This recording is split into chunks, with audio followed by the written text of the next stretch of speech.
Thank you, Ms. Sharma. I'd like to call the meeting to order and acknowledge that we are in Treaty 1 territory, the home and traditional lands of the Anishinaabe, Ojibwe, Innu, Cree, and Dakota peoples, and in the national homeland of the Red River Métis. Our drinking water comes from Shoal Lake 40 First Nation in Treaty 3 territory. My name is Robert Hutchings, and I will be chairing the hearing today. I'm joined on the panel by Ms. Gail Anderson and Mr. Jerry Arnell. Representing the Assessment Department, City of Winnipeg, is Mr. Kim Wong, and our administrative personnel is Ms. Sharma. We will be hearing applications for revision of the assessment roll in accordance with the Municipal Assessment Act.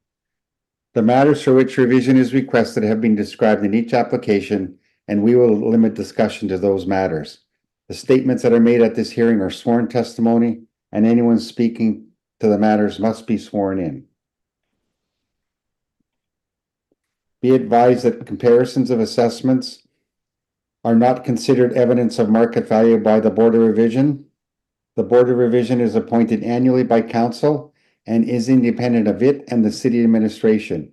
It makes its decisions on the basis of the evidence provided at this hearing and issues a written order that will be mailed to all parties as soon as possible.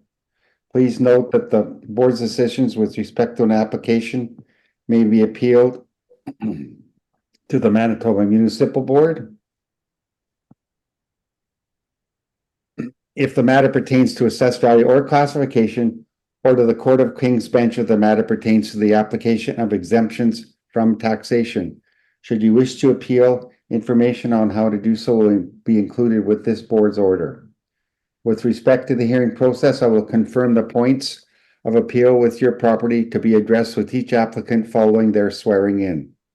We will then have the assessor's testimony followed by questioning by the applicant and the board, and then the applicant's testimony followed by questioning, by the assessor and then the board. Each side will have an opportunity to summarize if they wish. Once all the evidence about an application has been brought forward, the applicant may leave. The process will repeat for each item on the docket today.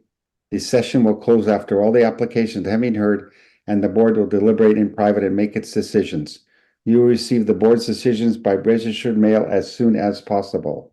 As information, all public hearings are live streamed, recorded, and will be part of the public record. We will be hearing items 1 through 8 on our docket today. Ms. Sharma, please affirm the assessor and the applicant's testimony. For sure. Mr. Assessor, please state your full name. Kim Wong. Do you affirm that the evidence you're about to give at this hearing is the truth, the whole truth, and nothing but the truth? I do. Thank you. Madam Applicant, please state your full name. Farah Cates. Do you affirm that the evidence you're about to provide at this hearing is the truth, the whole truth, and nothing but the truth? Yes. Thank you. Thank you. Thank you, Ms. Sharma. Welcome to both parties. First item on the docket today is item number 1, file number 24-1258. Address is 122 Weatherstone Place, and we're dealing with a 2025 Realty Assessment Appeal. Mr. Wong, I'll have you enter the information on the property, but first we will deal with the fact that you've got a recommendation on the assessed value of 122 Weatherstone Place. Can you please introduce the property, then we'll deal with the recommendation, please. Yes, thank you. The subject property is 122 Weatherstone Place. The file number is 24-1258. The roll number is 060-067-81000. The roll year is 2025, and the assessed value is $6,641,000. But having looked at the property, it appears that their actual NOI is a bit lower than what the model has estimated. So recommending that the value be revised to $6,314,000 based off of an NOI of $334,620, which is on my page 6. Okay.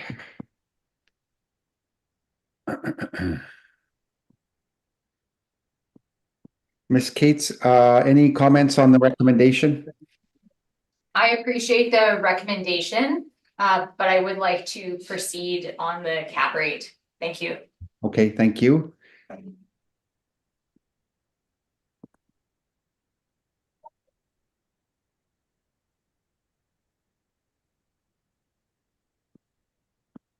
Mr. Wong, when you are ready, please. 122 Weatherstone Place. Okay. Once again, subject property is 122 Weatherstone Place. This is a residential apartment that's 2 stories high. It was built in 1969 and it has 54 suites with 54 outdoor parking stalls. On my page 3 is a picture of the subject property with its location.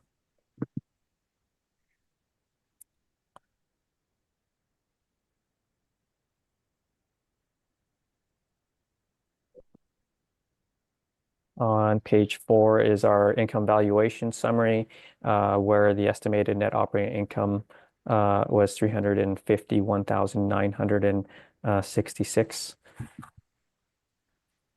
But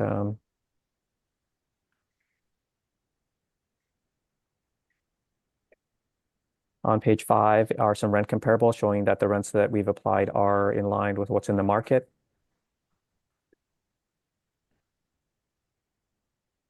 On page 6 is my revised value calculation. Once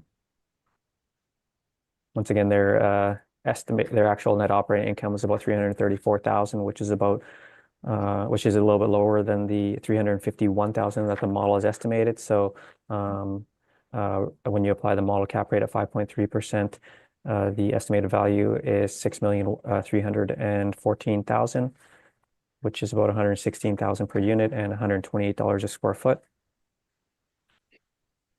On page 7 is information on how we derived our cap rates.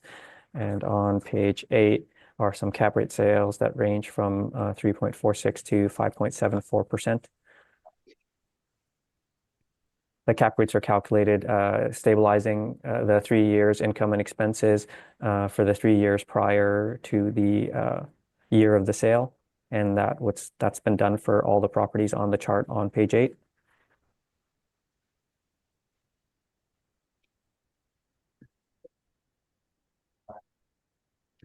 I believe the cap rate sales support the 5.3% that the model has applied in its valuation. The remainder of the brief is the income statement supplied by the owner.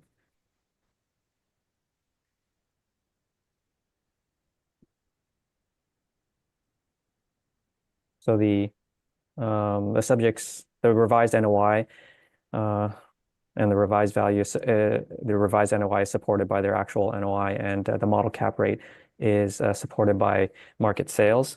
The overall value at 116,000 per unit is in line with the market, which might range from about 98,000 to 125 or even 150,000 a unit. So the 116,000 a unit is reasonable and probably at the lower end of the range.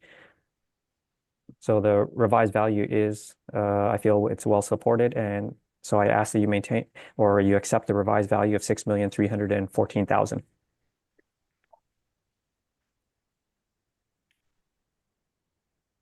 Okay, thank you, Mr. Wong. Ms. Cates, any questions of the assessor's evidence presented? Yes, just a couple, thank you. So on your page 7, where you have your cap rate table ranges 4.75 to 5.45, can you provide any other information on the sales that are being used to achieve that range, such as the number of sales or the location of the properties? No, I have not provided that information. And on page 8 for your cap rate evidence, where you have your sales, you just provide the final values, correct? Not the workups for those? The workups have not been provided, but my colleague did, like I said, stabilize the income and expenses for the 3 years prior to the sale. So that's how the cap rates were calculated, but the actual statements had not been provided. Okay, thank you. That would conclude my questions, and then I would also have some brief rebuttal to present when we get to that stage. Thank you. Okay, thank you, Ms. Cates.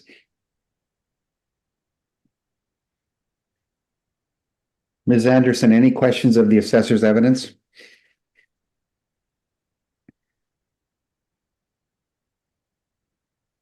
She has muted. Ms. Anderson? Or is she frozen? Maybe frozen. Ms. Looks like she's Anderson? frozen. Yeah. Mr. Arnell, any questions? No, I don't have any questions at this time. Okay, thank you. Ms. Sharma, I guess we're gonna have to try and reconnect. Anderson, please.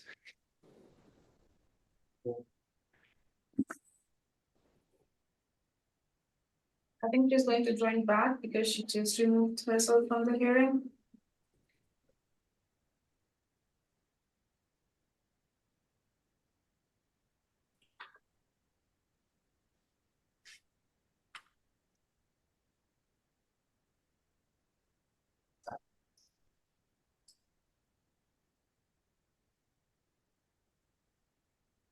Can we take a short no.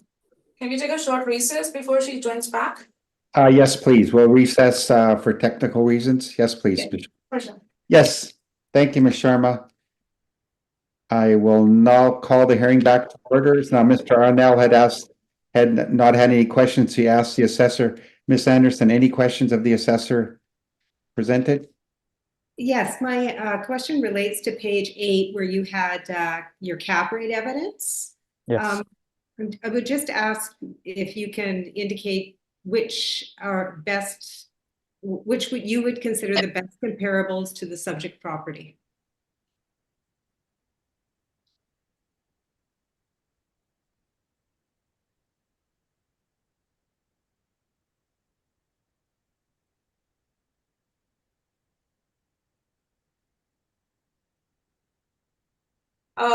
Mr. Wong, we cannot hear you. I haven't said anything. Okay, sorry.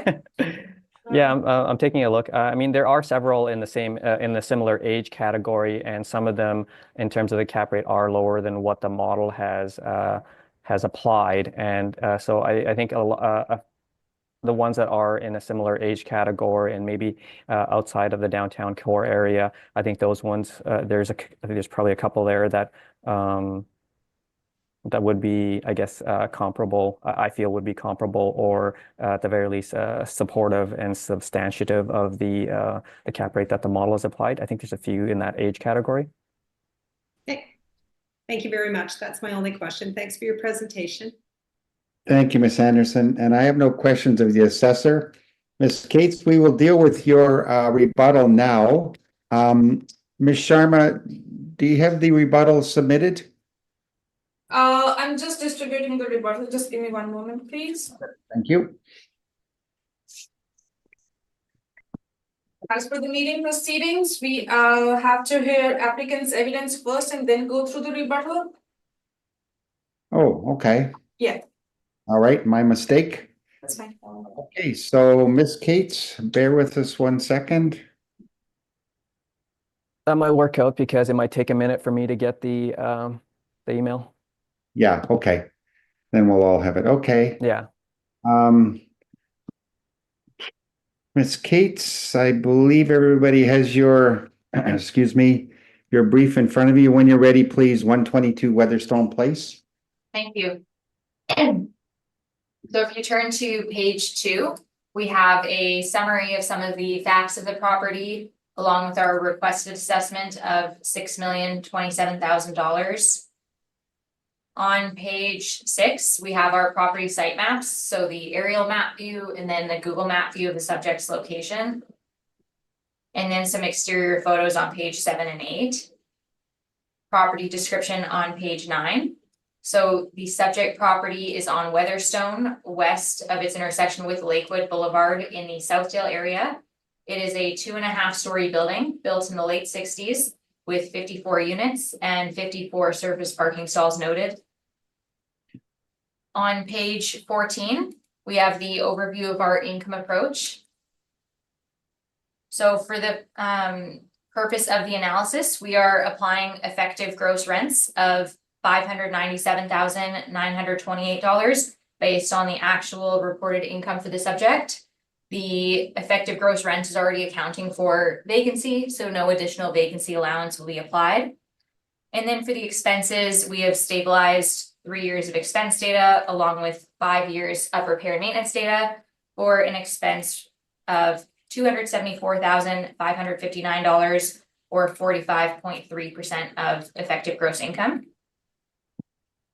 On page 15, we have the overview of our cap rate for the subject property. We are disputing the cap rate in place of 5.3%. Now, typically, we would apply a cap rate of 5.75 for a property of this age, but given that it is right at the end of its age bracket and there would have been some interior upgrades over time, I feel that it's more appropriate to put it into the next category. So we are going for a 5.5 cap rate. I would say, based on a review of the marketing photos, the condition would be somewhere between average to potentially below average, but otherwise nothing particularly unique about the property. So on page 17, we have our income and expense breakdown. So in terms of the stabilization, we would stabilize based on the most recent year of income, so that would be 2022. And then in terms of the expenses, typically we would use the most recent year, because many expenses will be seen to continue to go up over time. But certain categories that are known to fluctuate a bit more, we would do an average. So things like professional fees and office supplies. And then if you turn to page 18, you'll see we have our repair and maintenance breakdown. So this is what we've done for the properties today. We take 5 years and split them out by their individual line items. We would then further stabilize, removing outliers if necessary. In this case, the repair and maintenance per unit at 1184 is fairly low, so there weren't any standout values that needed to be removed. But that is what they spent on the property, so that's what was utilized in the analysis. And then just briefly to go over our cap rates, I have submitted a standalone cap rate study, but I'll just summarize it since I know everyone has heard it a few times before. So in terms of broad overview of our cap rate study, what we've done is we've taken a look at market information in terms of what the brokers are saying for cap rates. We've also looked at the assessor's cap rate ranges. And then what we've done is we've researched sales that we had access to the information, both through publicly available information as well as speaking with purchasers, and we calculated our own cap rates. One of the fundamentals to our cap rate calculations is the principle of anticipation and what the income opportunity they would be expecting to buy. And that's what we've incorporated into our study. So from our sales, we have cap rate range of 5.42% to 7.11%. And then we also have some discussion in the cap rate study about factors. Certain properties warrant adjustments on top of the base cap rates based on site-specific factors. So you'll see some of that later on in the docket today. And then just to tie up my presentation for this property, so we feel our requested value of $6,027,000 is supported. Appendix starts on page 20. I've included marketing photos that were available online, as well as the financials that we've looked at for this property. I would say that this property being, in the category late 60s, early 70s, cap rate in the midpoint of the range at 5.5 makes sense, especially in light of market information where they're typically saying, 5 to 6, 5 to 5.75 for the low rise B. So that would conclude my presentation, and I'm open to questions. Thank you. Thank you, Ms. Cates. Just as a note, I believe you submitted the Altus cap rate study for the record. Yeah, that would be submitted. And can I just ask that that's carried forward to each of the files? Perfect. Thank you. Thank you. Before we go forward, can I ask a question from Farah? Does a rebuttal applies to all the items? Yeah, the rebuttal will as well. Thank you. Okay, thank you. Mr. Wong, any questions on the evidence presented by the applicant?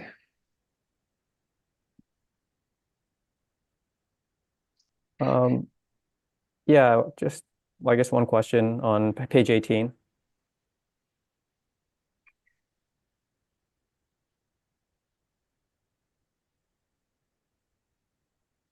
So on page 18, there's a line item called flooring replacement. And in 2018, it was 15,000. In 2019, it was 14,000. and 2020 it was 3,000, and 2021 is 1,000, and in 2022 it was 0. Like, in my view, that appears to be capital. But you're kind of treating it as repair and maintenance.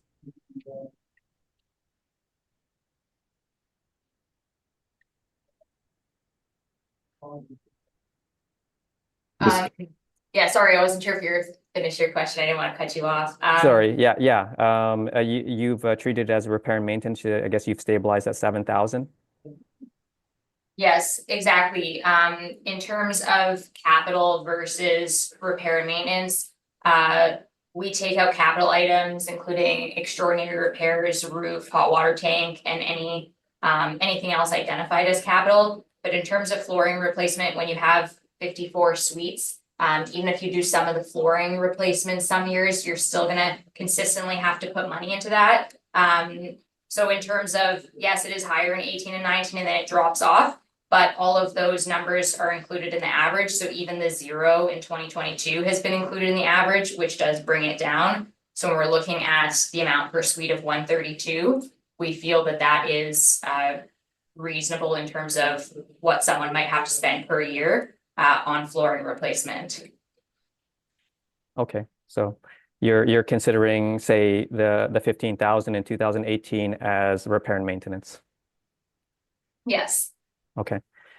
Okay, that's all my questions. Thank you, Mr. Wong. Excuse me. Ms. Anderson, any questions of the applicant's evidence? I have no questions. Thank you for your presentation. Thank you. Mr. Arnell? Just one in regards to the photos, like how old are those photos? Do you know? I wouldn't be able to say how old the photos were. Essentially, with this property manager, if they have a vacant unit, then the photos are available. So in terms of how old the actual photos are, I'm not sure. But when they have no units, they don't offer any photos. So yeah, so I would assume that it's somewhat recent, but I couldn't confirm. Okay, that's all I had. Thanks. Thank you, Mr. Arnell. Ms. Cates, just to clarify, your net operating income is 331,487, is that right? That's right. Okay. And a cap rate of 5.5%, in your Yes. opinion. Okay. Equaling a requested assessment of 6,027,000.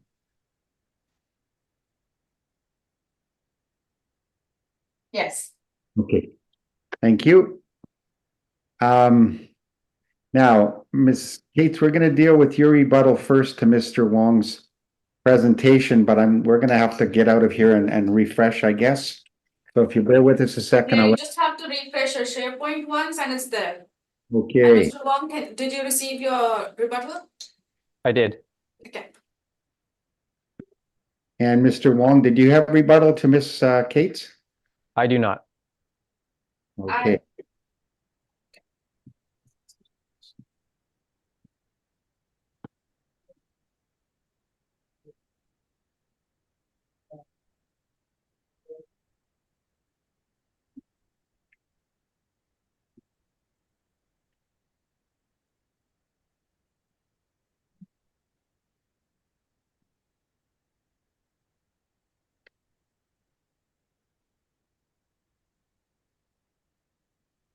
Mine will not refresh, so I'm gonna have to go back in and.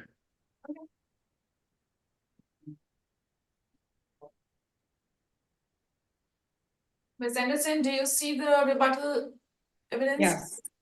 And Yes. Mr. Arnold, do you see the rebuttal? Yep, I got it. Okay. I have it now too. Just bear with me 1 second, Ms. Cates. I shall open it. Okay, when you're ready, Ms. Cates. Thank you. So just in terms of again, a broad overview of the rebuttal, if you could turn to page 4, we start just by looking at the city's cap rate sales. So in terms of their cap rates, 3.46 on Sargent and 4.21 on Young. we would suggest that these should be viewed with quite a bit of scrutiny. Typically, when we're looking at the market in Winnipeg for multifamily, we're not really seeing true cap rates at this level. And when we do see these, it would generally speak to the idea that the purchaser was purchasing a different income stream other than the one in place. And then in terms of the remainder of the rebuttal, what we've done is we've reviewed the city's cap rates and where we were able to get access to financial information, whether available through brokers or based on our interviews with purchasers. What we've done is we've then gone in and restabilized the cap rates where appropriate based on data we have. So for 459 Sargent, we've restabilized at a 5.79%. On page 7, 150 Hendon, the city has that at a 4.01%. We've restabilized at a 5.42%, and that cap rate's also in our study. On page 22, 677 Maryland, the city is using the older sale. There was a sale that occurred right at the reference date. So we feel it's more accurate to use the recent sale, and that's what we've used. And then there's also some discussion on 2390 McPhillips and 700 St. Mary's. And then I'll just ask that the rebuttal just be carried through to the remaining files. All the calculations are there should the board wish to review these further, but I'll just leave my presentation on the rebuttal there. Thank you. Thank you, Ms. Cates. Excuse me, Mr. Wong, any questions of the rebuttal evidence presented? No, I guess just a comment with regards to the cap rate calculations that we've made. They're using their actual income and expenses for the 3 years prior, whereas the applicant is using estimated incomes. So I just wanted to point that out, and that's everything. Okay, thank you. Mr. Arnell, any questions of the rebuttal evidence presented? Just a further remark. So these are estimated numbers, estimated expenses? I don't know if I would say they're estimated per se. The expense data, like when we're looking at 459 Sargent, the expense data is the actual expenses. And then in terms of the income we're using, it wouldn't be it's not our estimation per se. That one would be based on what the broker has advised that they could get for rents. And in terms of properties like these, they're under RTV, so they can't really say you could get a certain rent if you couldn't get anything close to that. So I guess some of these might be forecasts, but it would be based on broker information, not necessarily our own estimations. Okay, that's all I had. Thank you. Thank you, Mr. Arnell. Ms. Anderson, any questions regarding the rebuttal? No, I have no questions. Thank you. Thank you. I have no questions on the rebuttal. Mr. Wong, any comments required regarding the answers that Ms. Cates gave? Yeah, I guess just one comment with regards to some of the lower cap rates in the chart is that basically what we've seen is that some of the properties with lower NOIs, they result in lower cap rates, and to sort of say to look at those lower cap rates with suspicion, I'm not sure if that's fair, because I've seen appraisals that view such properties with lower NOIs where they apply lower cap rates for their valuation. So I'm not sure if it's fair to sort of look at some of the low cap rates in our chart with any sort of skepticism without having, I guess, any evidence of it, or but that's just my experience. Like, I've seen appraisals where they've chosen lower cap rates based off of the fact that a property has a lower NOI and maybe has put more potential to be taken out of rent control. So that's they do apply lower cap rates in that instance, and that's the only way to get a fair market value, because if you take a low and net operating income and apply a 6 or 7% cap rate, you end up with a value that's probably, I would say, it's inaccurate. But that would be my comment regarding, I guess, Ms. Cates' comments. Okay, that's your opinion. Okay. We'll take that as an opinion. All right. I do have one question in regards, Mr. Wong, I'm gonna go back to you before we leave this property, please. Yep. The summary. I just want to confirm, the net operating income on your recommendation is 334,620. Yes, Okay, and that was based on reviewing the income and expense statement of the property, stabilized or from 1 year? for 1 year, the 1 year looked fairly reasonable, so that I was okay with that. Okay, and was that from 2022? Yes, Okay, and the cap rate you're using is 5.3%. Okay, yes, and your recommended revised assessment is $6,314,000. correct. Okay, good. Requirement of summary, Mr. Wong? No, no, thank you. Ms. Cates, requirement of summary? No, thank you. Okay. That concludes 122 Weatherstone Place. Next item on the docket is file number 24-2138. Address is 500 Beaver Hill Boulevard.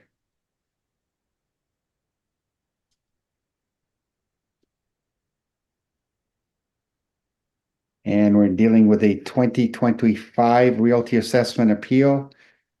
Mr. Wong, bear with us while we have no issues outstanding here.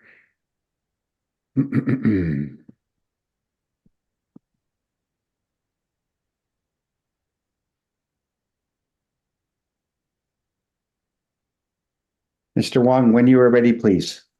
Yes, thank you. The subject property is 500 Beaver Hill Boulevard. The file number is 24-2138. The roll number is 060-069-15900. The roll year is 2025, and the assessed value is $5,493,000. This is a residential apartment that's 3 stories high. It's built in 1998, and it has 33 suites with 33 indoor parking stalls and 10 outdoor parking stalls. On page 3 is a picture of the subject property with its location.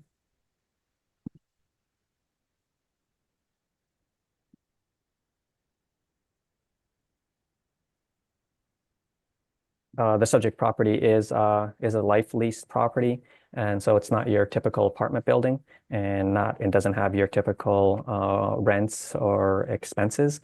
Life lease properties, they typically have entrance fees, and the entrance fees, essentially what it does is it actually buys down their rents. So the rents that they're being charged are actually they're below market, and they also have in this case they actually also have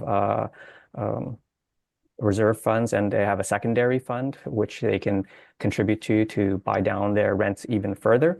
And so like I said, this subject is a life lease, or is a life lease property, and seeing as we don't have any cap rates on life lease properties, it would be difficult to estimate the value as a life lease property, but the subject property does resemble an apartment building, and so we can value it as such, I guess, fairly and equitably, using model parameters, which are a representation of the market. So on page 4 is our income valuation summary. We used average rents of $1,333 to get a potential income of $526,000. We used a 3.6% vacancy to get an effective gross income of $507,000. And we used a 44% expense ratio to get a net operating income of $280,000.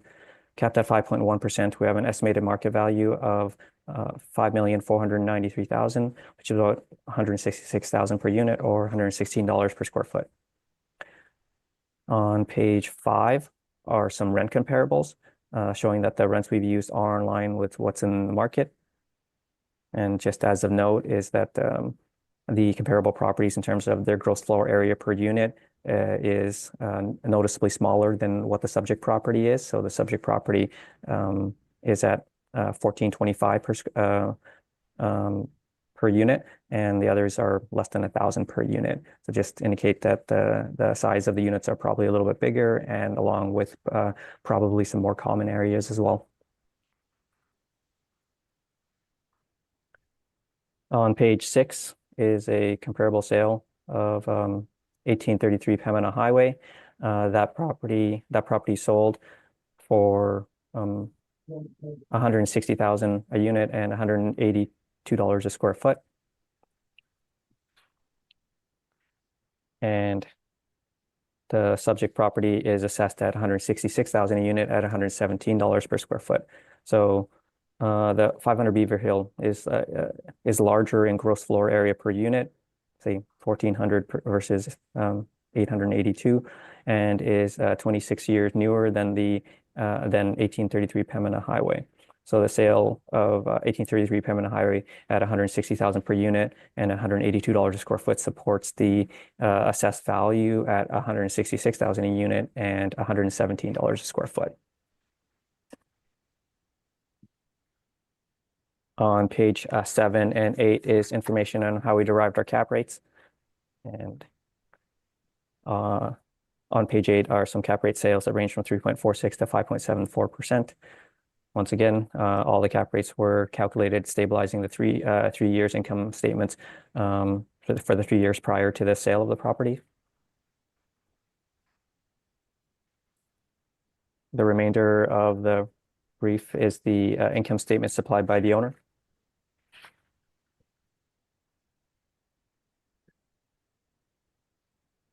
And if you look on the last page, on page 16,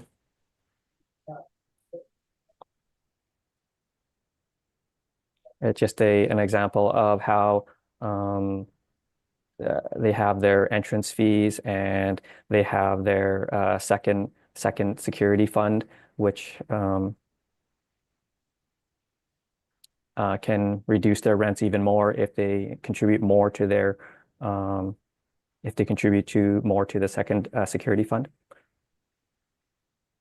And at the bottom, it's just saying that the rate of return for at that time was 6% and 5.76%. So there's some, I guess, non-apartment things associated with this with life leases.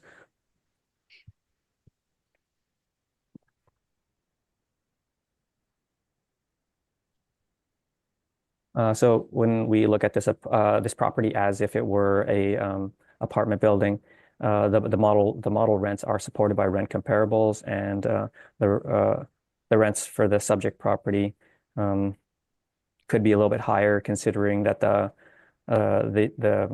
units are probably a little bit larger, and the gross floor area per unit is larger than I guess typical. The model expenses at 44% are reasonable for a well-maintained building, and because they do have a reserve fund to help maintain the property. The model cap rate is supported by some market sales, and the overall value at $166,000 per unit and $117 a square foot is supported by the sale of 1833 Pembina, which sold for $160,000 a unit at $182 a square foot. So I feel the assessed value is well supported, and I ask that you maintain the assessed value at $5,493,000. Thank you, Mr. Wong. Ms. Cates, before we begin questioning, can you confirm that the cap rate study will be entered on this property plus your previously entered rebuttal evidence regarding Yes. Okay, thank you. Okay, Ms. Cates, if you bear with us 1 second. Sorry, any questions on the assessor's evidence? Yeah, just a couple questions, thank you.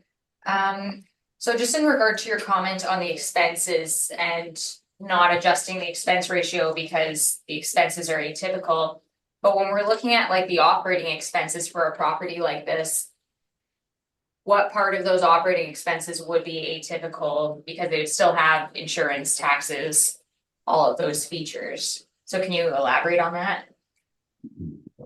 They may provide programs or they may provide additional services and they may provide additional staff, which isn't typical of an apartment building. Have you confirmed that that's taking place here? I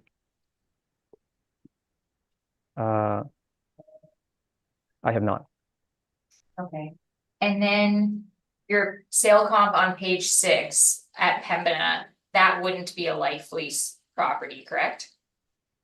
No. Okay. Thank you. That would conclude my questions. Thank you. Ms. Anderson, any questions of the assessor's evidence? Yes, thank you. The assessment is all model generated today on this property? I believe so. Yes. Okay, including the expense rate of 44.83%? I believe so. Yes. Okay, so the model draws that expense rate. How does the model determine the expense rate? Can you give us a little bit of background on that? I can't say exactly how the model does it with regards to the algorithms, but it basically, the model is prepared using income and expense information submitted by all the property owners in Winnipeg. Like we request information from all the commercial properties, all the apartment buildings, and our modeling group assembles all that information and then using those income and expense information, it assigns a expense rate that is appropriate for, I guess, this age of building and size of building. Okay, thank you very much. That's my only question. Thanks for your presentation. Thank you. Mr. Arnell, any questions of the assessor? No, my question's actually been asked. Thanks. Thank you. Mr. Wong, regarding the indoor and outdoor, I guess there's a majority of the spots are indoor or underground, I should say. Parking. I'm not 100% sure, but I would presume so. Yeah. Okay. And those spots would belong to certain units? Would that be? I'm not sure if you can answer that. Unfortunately, I wouldn't be able to answer that. Fair enough. Okay. Okay, that's my only questions. Excuse me. Ms. Cates, bear with us while we get to your brief, please. Ms. Cates, 500 Beaver Hill Boulevard, when you're ready. Thank you. So if you turn to page 2, we have our requested assessment of $4,589,000. On page 6, we have our property site maps and then some exterior photos on page 7. Property description on page 8. So the property is on the north side of Beaver Hill, west of its intersection with Lakewood in the Neaqua Place area of Winnipeg. It is a 3-story building built in the late 90s, 33 units, and there is surface parking available. And I also note that the property is adjacent to a rail line. On page 13, we have the overview of our income approach. So given that the property operates as a life lease, tenants pay a refundable entrance fee and the rent payments are based on the operating costs. Sometimes these life lease properties, the rents may be deemed to be not at market. So what we've done here is we're not disputing the modeled rents in place. We've reviewed them against CMHC, and given that, and it looks like they're in line, we have also applied those rents $526,751 or $13.30 per unit per month. We're also applying a market vacancy of 3.6%.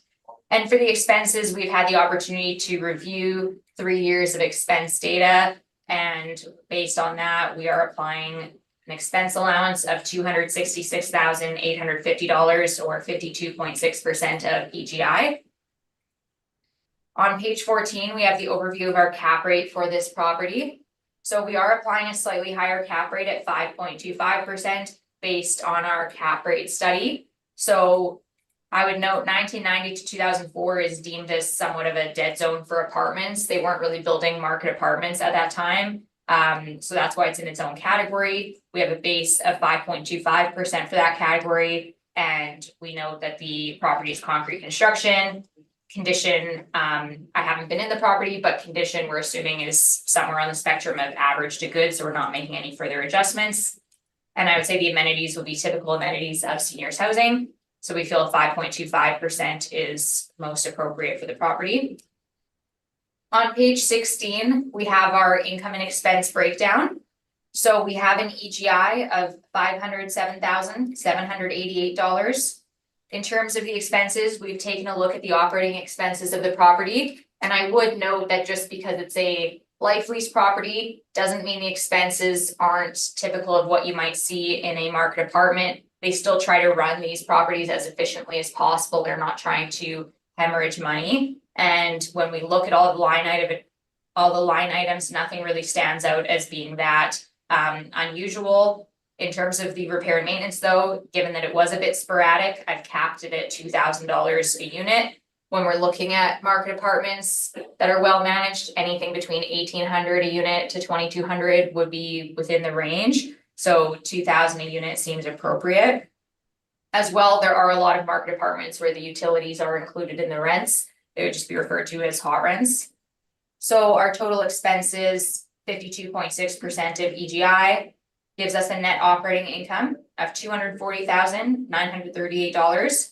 And with a 5.25% cap rate, gives an indicated value of $4,589,000. I've included the repair and maintenance data on page 17. And then appendix starts on page 19. I've included the valuation as well as the financials that we've reviewed. And that would conclude my presentation. Thank you. Thank you, Ms. Cates. Mr. Wong, any questions of the applicant's evidence?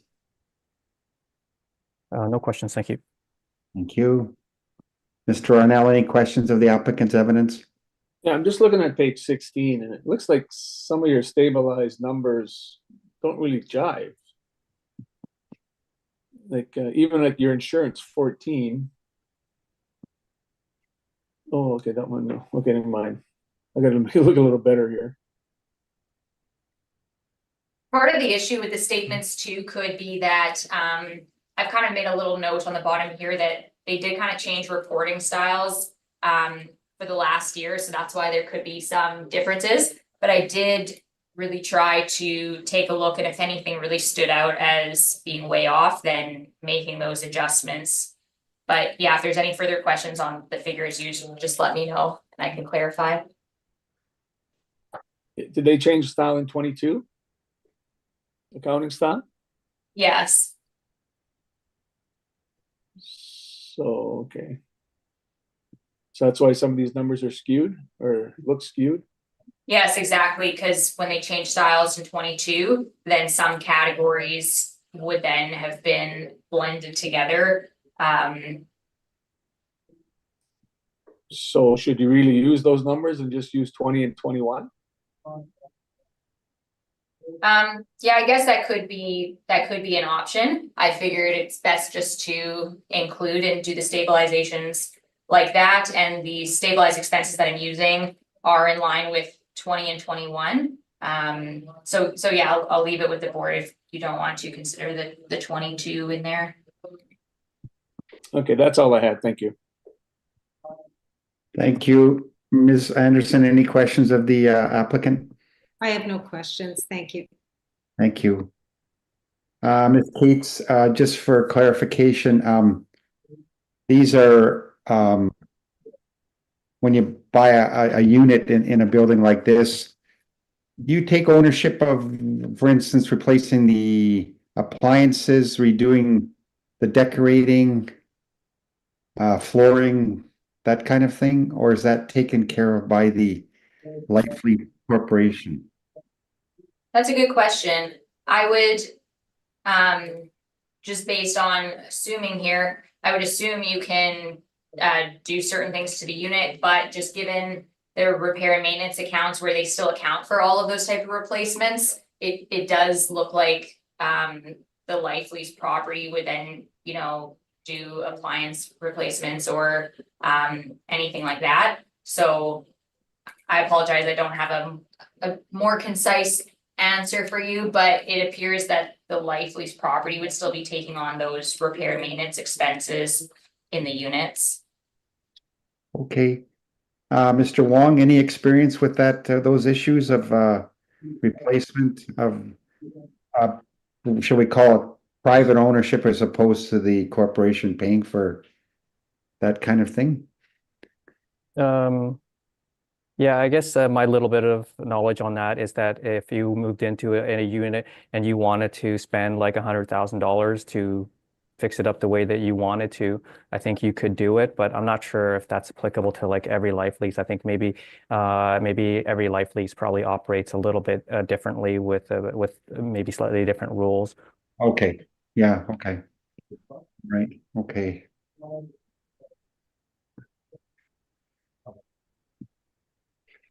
Okay, I think that is all my questions.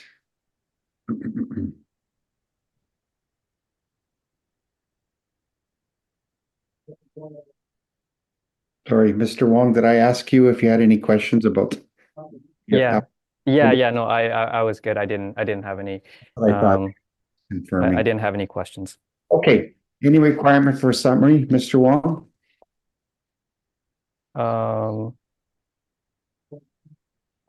Yeah, I guess quickly with regards to like using the applicant using our model income and actual expenses, and the actual expenses being related to a life lease property, like considering that, but not necessarily considering the entrance fees or the second security fund. I'm not sure if that's kind of complete. So I think if you're going to consider the actual expenses and not go to market, then maybe attributing value to the entrance fees and the security funds would be appropriate. But that would be, I guess, my only comment or summation. Okay, Ms. Cates?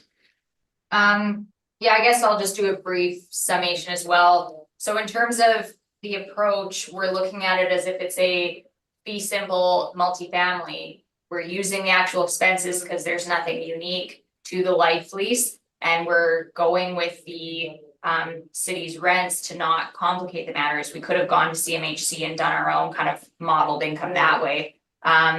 So I feel confident in the approach we've used, and if you start adding in other features of the life lease, and you're not really looking at it like a fee simple multifamily. So that was the basis of our evidence submitted. That would conclude my summation. Thank you. Thank you. And I apologize, Ms. Cates, I had another question for you that I missed here. Do you know the breakdown of underground and outdoor parking? I think Mr. Wong mentioned there was the blend of both. Yeah, I'm not sure of the specific breakdown with underground parking. When I looked at the imagery, it looked like it was surface parking. I didn't see where any underground parking would be. Okay, maybe I'll ask Mr. Wong. Mr. Wong, am I wrong in that I misheard you there? I think in my information, we do have 33 indoor stalls. Okay. But I now that I kind of maybe am looking at the imagery, there could be a garage. Oh, There could be, but like we have it on record as 33 indoor and 10 outdoor. so it might be just outdoor garage. Yeah. I Attached, believe it may be a carport. I think I saw something like that in the file. but it's not actually a basement garage built into the foundation of the building. I don't know if we could tell by the map or a sky view, I mean. Hard to tell. There are carports. There's definitely a few carports. Mm-hmm. Ms. Cates, do your Skyview or show any? Well, in terms of, just when I was looking at the images I have on page, 7, I don't see anywhere where they could go. Like, I don't see any type of garage door or way they could go underneath, so I would assume that it would be related to the carport. No, actually, I'm sorry. I'm looking at there's on the east side of the building, there is a garage entrance to the underground. So there is underground parking.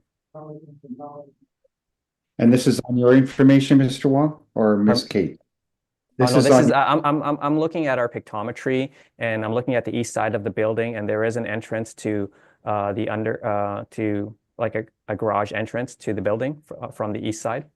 Okay. Okay. And that's where you think the 33 spots are, access to the 33 underground heated parking spots? Yes, correct. Okay. All right, that was my last question. Thank you. Okay, we've done summary, so that concludes 500 Beaver Hill Boulevard. Next item on the docket is item number 3, file number 24-2322. Address is 449A Paddington Road.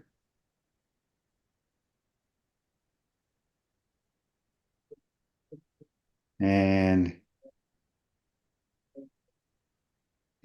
we are dealing with a 2025 Realty Assessment Appeal. And I do note that Mr. Wong's got a recommendation to make. So, Mr. Wong, bear with me one second. Can we get your brief here?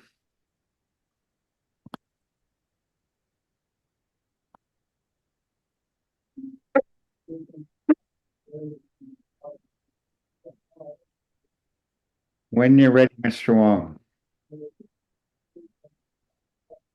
The subject property is 449A Paddington Road. The file number is 24-2322.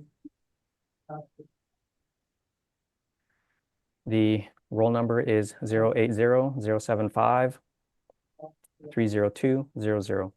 The roll year is 2025, and the assessed value is $7,292,000. But in reviewing the income statements from the subject property, I found their net operating income to be lower than what the model has estimated. So recommending that the value be revised to $6,685,000, which is on my page 8.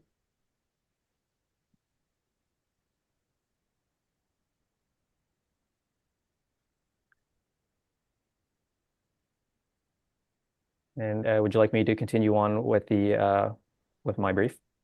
Yes, the workup on the revised calculation, please. Yeah. Yeah. Okay. So you want me to go through the workup? Well, I'll go through your brief and then we'll, Okay. Yeah. Please. We'll get to it. Yeah, this is a residential apartment. It's 3 stories high. It was built in 1983, and it has 48 suites with 60 outdoor parking stalls.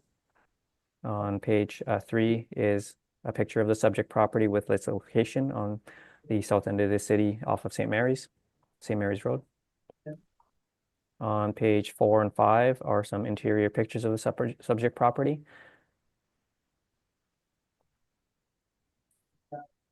See, it is in the process of being improved. It appears that some units improved and some units not. On page 6 is our income valuation summary. I guess the estimated net operating income is $360,000, and the cap rate is 4.95%.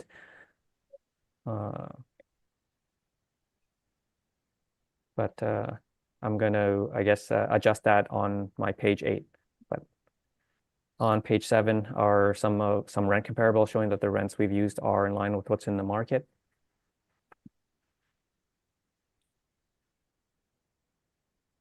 On page 8 is a summary of the income and expenses.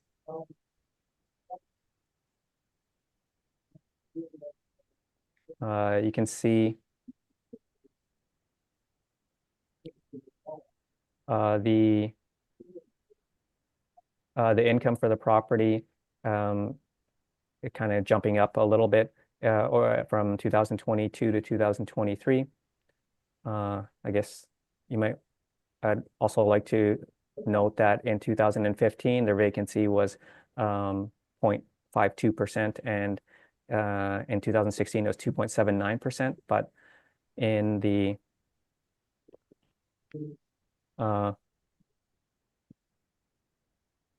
years subsequent, the vacancy is getting a lot higher at 9%, at 7%, and at 4, 5%, and then it's coming back down to 0.97% in 2023.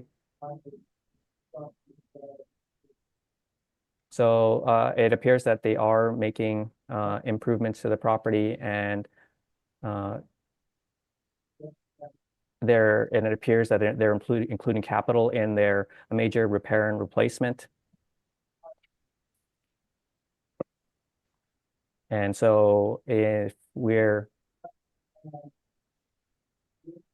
so because of it's sort of unstable, the income is unstable and their expenses are not quite stable yet. I tried to stabilize the best by using the income from 2023 at 699,000.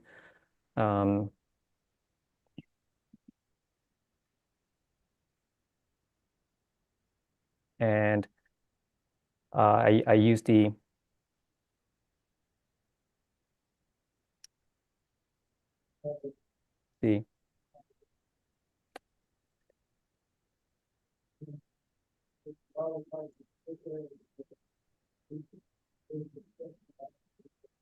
Sir, if you could bear with me for one moment, please.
I stabilized their expenses at 368,000, which includes some of their major repair and replacement, and their total expenses work out to about 52%, which is very, I guess it's very standard or very fair, maybe slightly high for the market, and that results in a net operating income of about 330,000, and using the model cap rate at 4.95%.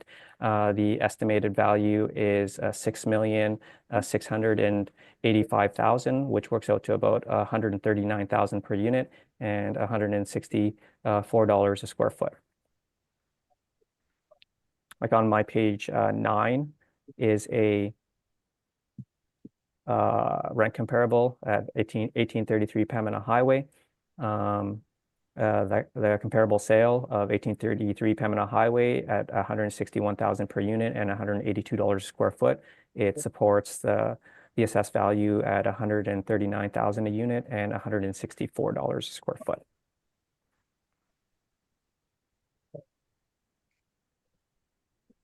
On page 10 and 11, is information on how we derived our cap rates with some cap rate sales that range from 3.46 to 5.74%.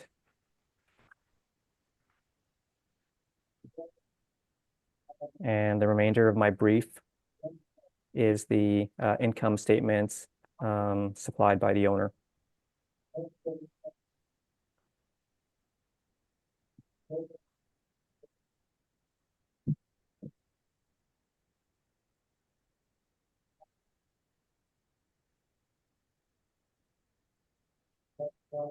So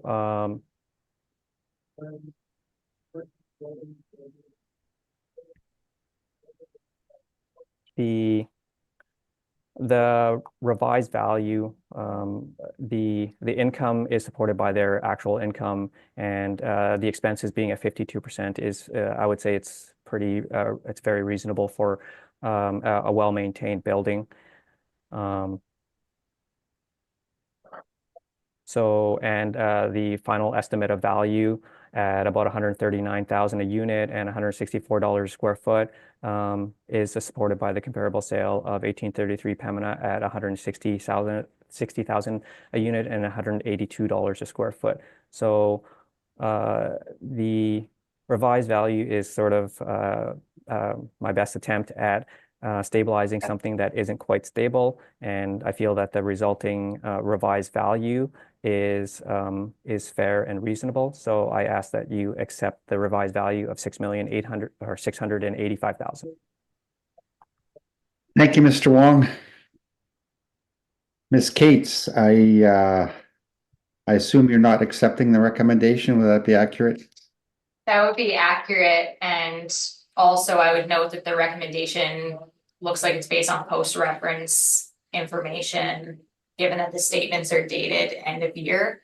So the 2023 income would be based on December 31st, 2023, presumably, though I don't have it in front of me.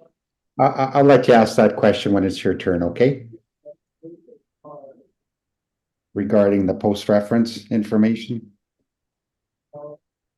Yes, actually, that 2023 is part of it. It does end in after April 1st, 2023. But I wanted to put it in there to show that the vacancy in 2015 and 16 was fairly low, and I guess in that particular period of time where the vacancy was a little bit higher, that they're doing work to the property. So to try to use the income and expense information where they're doing work to the property, it may not be I guess reliable, but I felt that the income and the expenses and the resulting value is reasonable and is in line with the market, and I guess that's what I wanted to show. Okay, thank you. Ms. Cates, any questions, other questions related to the assessor's presentation? No, thank you. Okay, thank you. Ms. Anderson, any questions of the assessor? Just in regards to the expense percentage that you've utilized of 52.68%, you had indicated that this is very standard. You felt that it was very standard, very fair, though you also felt that it was somewhat high for the market. So Yes. where do you feel that, where do you normally see expenses land? What do you see as the standard variable between expenses? Well, obviously they can vary, but for, I would say, this type of a building, it would probably be in, it could range from 40 to 55%, and it all depends on the property. But so that's why I felt it was reasonable to stabilize the subject property at 52%. 52.68? Yeah. Yeah, okay. Thank you. That's my only question. Thank you. Mr. Arnell? Just to go further a little bit on that, on your page 8, so you're including the 35,500 for the major repair in your expenses? You're letting it stand? Yes. And the reason for that? I guess I just wanted to maybe err in favor of the owner. Okay, that's all. Thank you. Thank you. My first question, Mr. Wong, page 8 in the revised value calculation. I note there's no amount entered for vacancy. Yes. Could I ask why?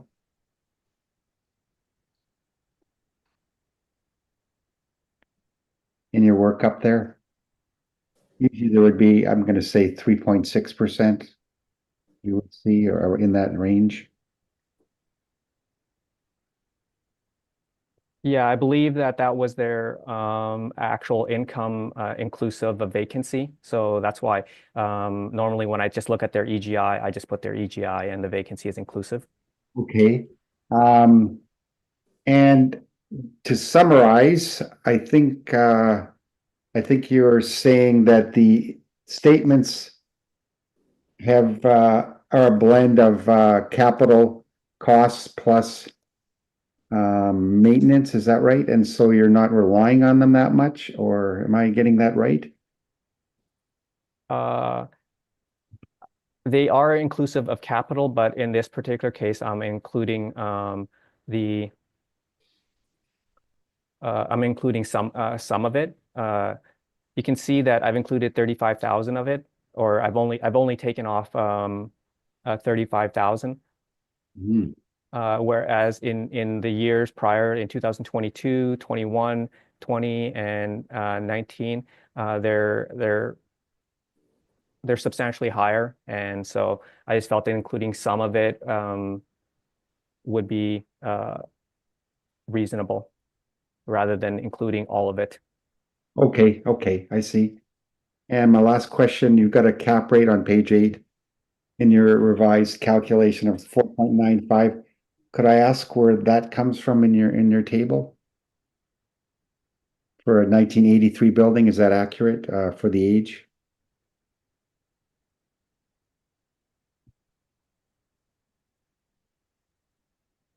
Yeah, it seems to fall right in the heart of our cap rates, and so I think it's fair, and especially say when you look at the resulting estimate of value, it does appear to be representative of market. Okay, thank you. That's all my questions. Ms. Cates, bear with me 1 second, please. We shall find your brief. Okay, Ms. Cates, when you're ready, please, 449A Paddington Road. Thank you. So if you turn to page 6, we have our property maps. So you can see the 2 buildings on the site and the neighborhood location. And then some exterior photos on page 7. So you can see that it's wood frame balconies as well. Or the patio, I should say. And then wood siding on the buildings. Page 8, we have our property description. So the subject is at the northwest corner of the intersection of Paddington Road and Ward Avenue in the River Park South area. The property consists of 2 3-story garden-style buildings built in the early 80s. And the subject has a total of 48 units, and there are 60 parking stalls. If you go to page 13, we have the overview of our income approach. So we are applying potential market rents of $651,330 or $11.31 per unit per month. We are applying a market vacancy of 3.6%. And for the expenses based on our stabilization, we are applying $376,134 or 57% of effective gross income. Properties of this construction type tend to run higher expenses when we're looking at standard apartments, well managed, built in the 70s and 80s.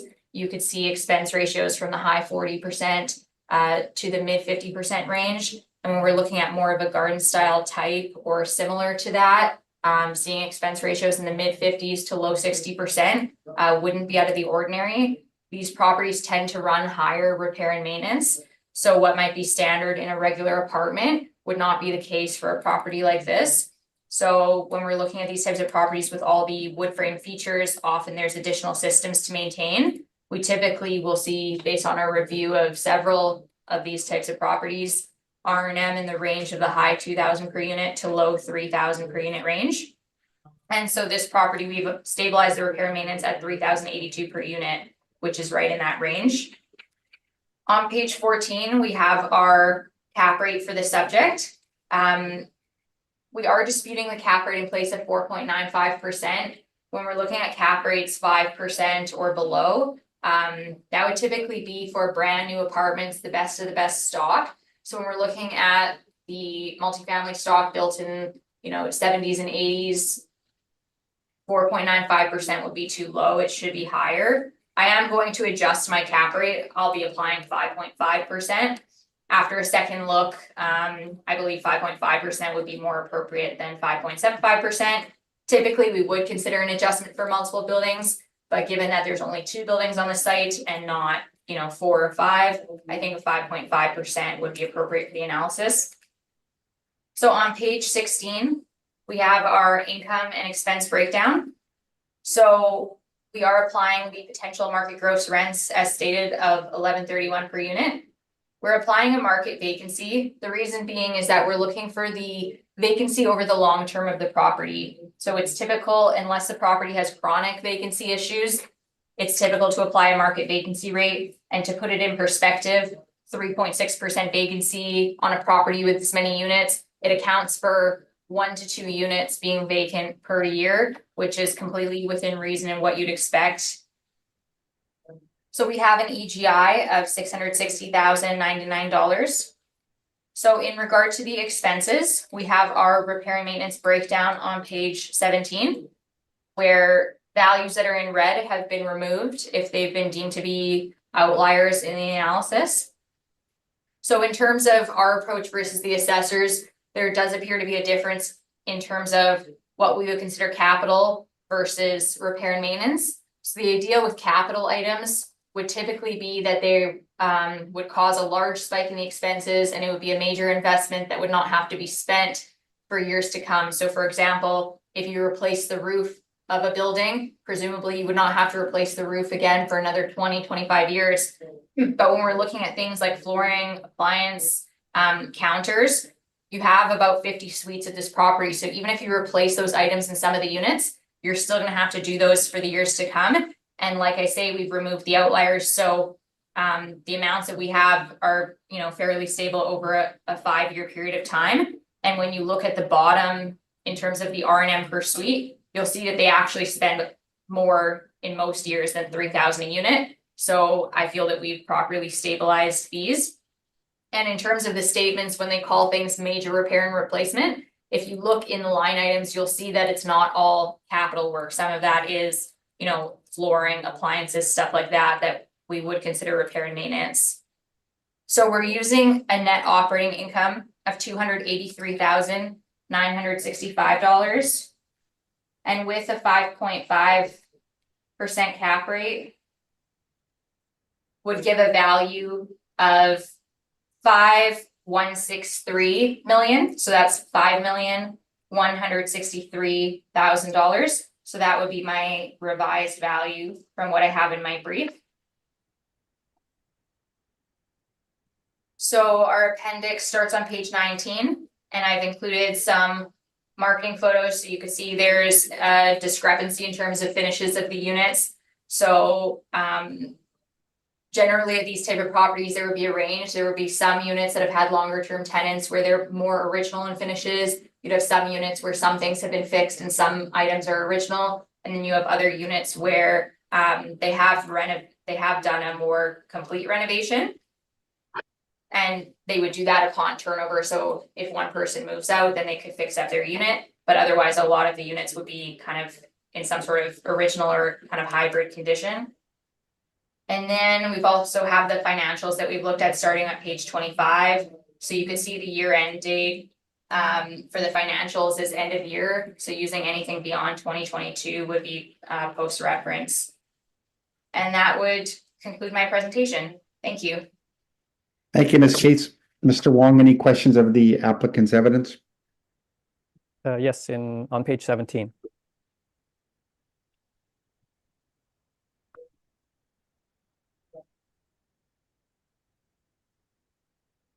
So with regards to like replacement of windows, doors, replacing flooring, replacing appliances, you're considering that repair and maintenance and not capital? Yes, and when you look at those allowances, like windows and doors, for 5 years, they're consistently spending. In the range of like 14,000 to the mid 20,000 range. So it would be different. I would agree with you if, let's say, they spent 20,000 in 2018, and then the rest of the years they spent $500, but they're consistently spending that. And we're looking at 5 years of data. So it would stand to reason that someone purchasing this property would have to expect to invest this type of funds into the property. Okay, so some of these items that you're in some of the photos, there are some units that were, I guess, improved and some not improved. So I guess what you're saying is that the improved units are repair and maintenance and not capital? Well, the idea with repair maintenance versus capital would be items that you would not expect to spend again for some time. So if you're doing some renovations in the units and you've done 5 units and you still have 43 more units to go, then that would be a regular expenditure that you'd have to account for. So I think rather than it being item by item, the distinction in our view between capital and R&M would be, is it a regular expense that's going to be part of the property's operation, or is it a one-time major expense that they don't have to then do again for 20 years potentially? Okay, and I guess just one more thing is like, I guess maybe from an accounting perspective, would replacing a refrigerator be considered a capital expenditure? In terms of an accounting perspective, I'm not sure. I'm not an accountant. Okay, that's all my questions. Thank you, Mr. Wong. Mr. Arnell, any questions of the applicant? No, not at this time, thanks. Thank you. Ms. Anderson? I have no questions. Thank you for your presentation. Thank you. And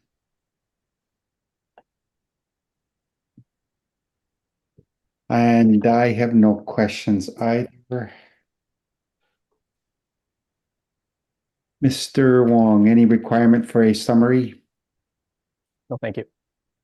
Ms. Cates? I'm good as well. Thank you. Thank you. And Ms. Cates will enter the cap rate study and the rebuttal into this property as well. That's great. Thank you. Okay, that concludes 449A Paddington Road. Would we like a short break now, or should we do one more? What's the opinion? I think we can do one more, but that's just me. Okay, everybody okay? Hey, Sure. next on the docket is item number 4. File number 24-2762, pardon me. Address is 1041 Autumnwood Drive.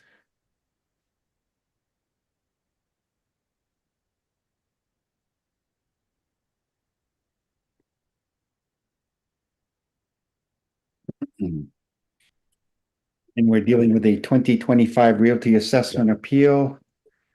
Mr. Wong. When you are ready, please, 1041 Autumnwood Drive. Thank you. The subject property is 1041 Autumnwood Drive. The file number is 24-2762. The roll number is 060-446-33000. The roll year is 2025, and the assessed value is $5,751,000. This is a residential apartment. It's 4 stories high. It was built in 1988, and it has 40 suites with 40 outdoor parking stalls.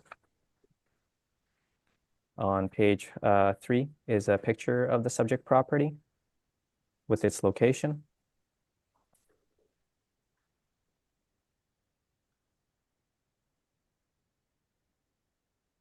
On page 4 is our income valuation summary. We use average rents of $1,241 to get a potential income of $595,000. We use the 3.6% vacancy to get an effective gross income of $574,000. And we use the 50% expense ratio to get a net operating income of $281,000. Kept at 4.9%, we have an estimated market value of $5,751,000, which is about $143,000 per unit. On page 5 are some rent comparables showing that the rents we've used are in line with what's in the market.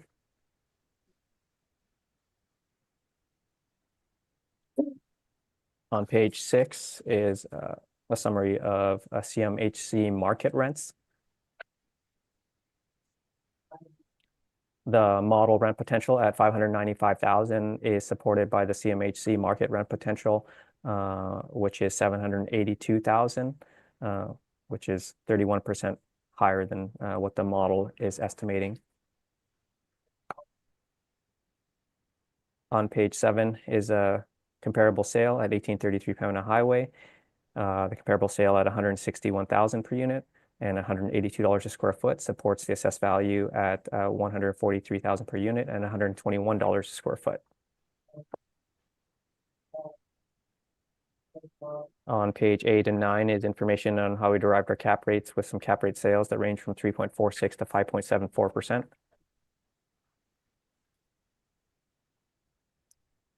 The last page of my brief is the CMHC market rents chart.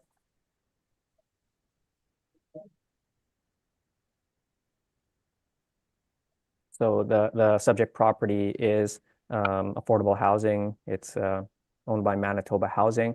In my view, using affordable housing income or expenses would result in an inaccurate estimate of value. So we've tried to value the subject property as a below average apartment by using rents that are below market and expenses that are higher than market.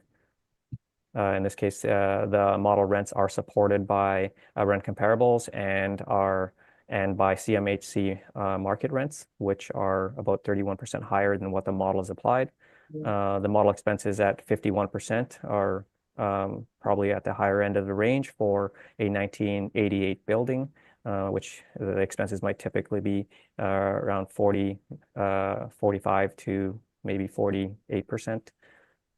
And the model cap rate is supported by some of the market sales, and also the overall value at $143,000 a unit and $121 a square foot is supported by the sale of 1833 Pembina at $160,000 a unit and $182 a square foot. So the assessed value is supported and is a little bit on the lower end of the range. So I ask that you maintain the assessed value at $5,751,000. Thank you, Mr. Wong. Ms. Cates, any questions of the assessor's evidence? Yes, thank you. So in terms of this property, your income summary on page 4, is the model accounting for the fact that the property is social housing, or is it treating it like a market apartment on the low end of the rental range? Yeah, it's treating it as a market apartment at the low end of the range by applying below market rents and maybe higher than average expenses, higher than market expenses, and then applying a market cap rate.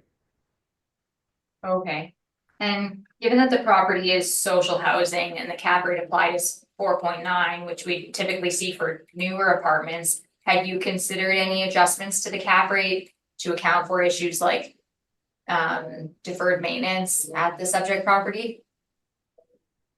I think not in the cap rate, just in the lower rents and the higher expenses, and also with regards to maybe any deferred maintenance. I think Manitoba Housing does provide support in that regard, and so you can consider that as well. Okay, but in terms of issues being accounted for in the rents, would the rents not just be accounting for like the finishes and the size of the units? Is it really accounting for any other risks of the property? Well, it could. I mean, if it was usually if it's more difficult to rent, the rents will be lower. And so in this particular case, the rents are, I guess, substantially lower than what CMHC might indicate that they are. What CMHC market rents are. Okay, and then on your cap rate table on page 8, the broker cap rates are stated to further support the assessment cap rates, but they wouldn't suggest anything lower than 5% for a low-rise B property. Would you agree with that?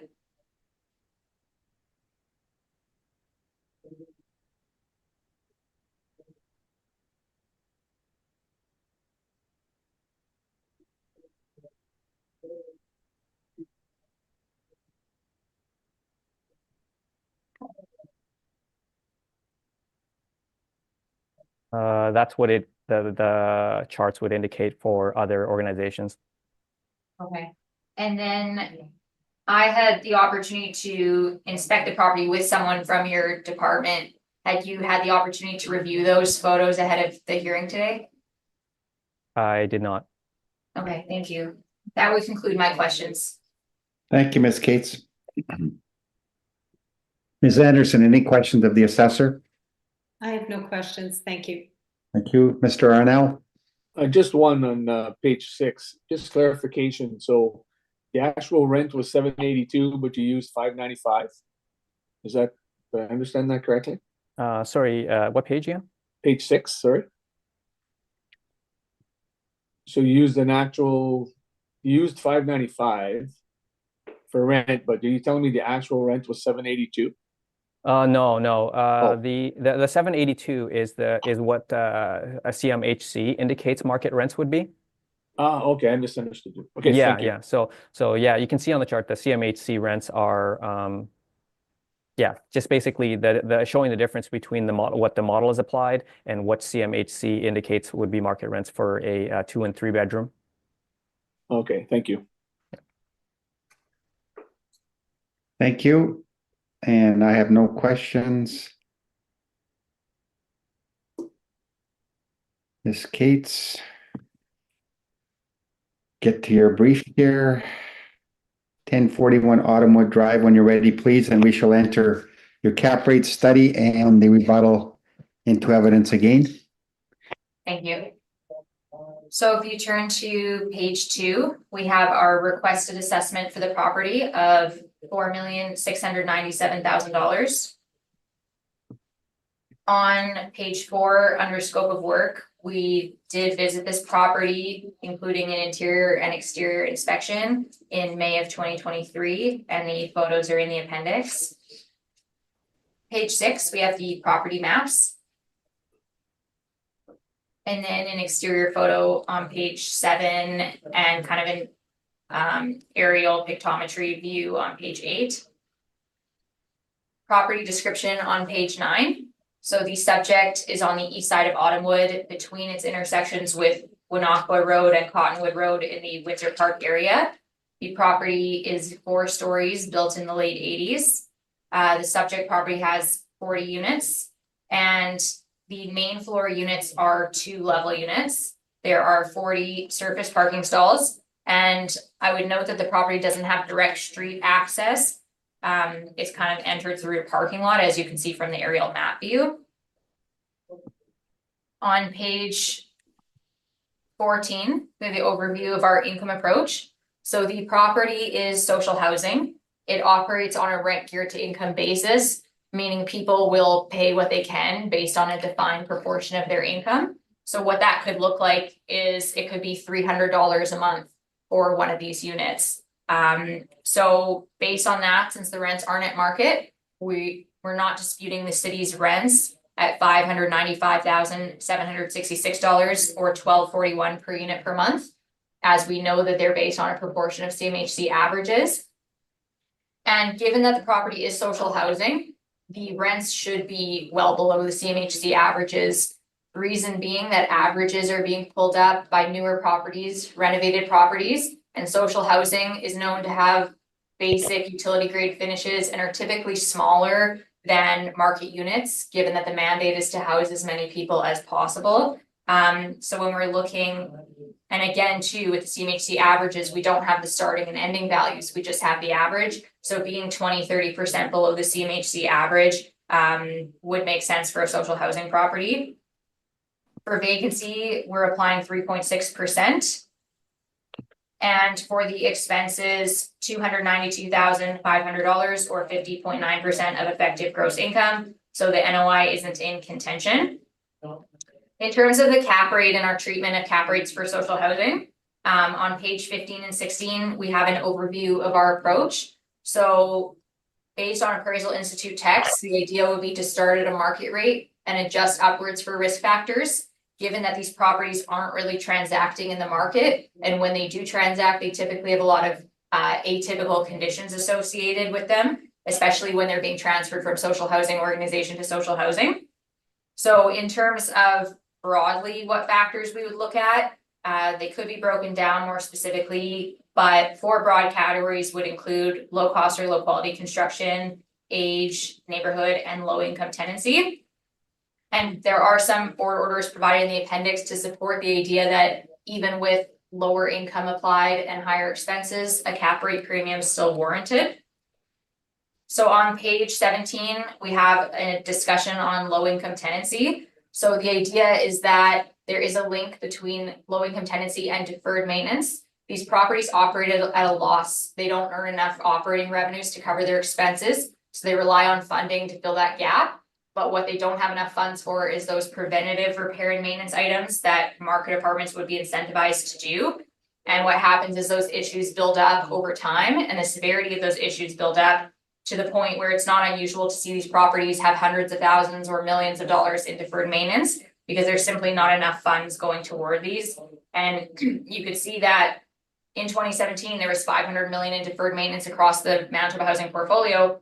And in 2020, there's only about 30 million being allocated per year. So there's not enough funds to allocate to these properties to keep up with it. So on page 19, we have our cap rate for the subject property. We are disputing 4.9%. That would not be appropriate for a property of this type, age, and additionally that it's social housing. We're applying a cap rate of 6%. Basis being, we would start with a cap rate of 5.5% based on the age, and we're doing a 0.5% adjustment upward. Our adjustment is accounting for low income tenancy, below average condition in portions of this property. As well, I would note inferior design. The property, they're built as social housing. They're built under those policies and they're not really considering market factors.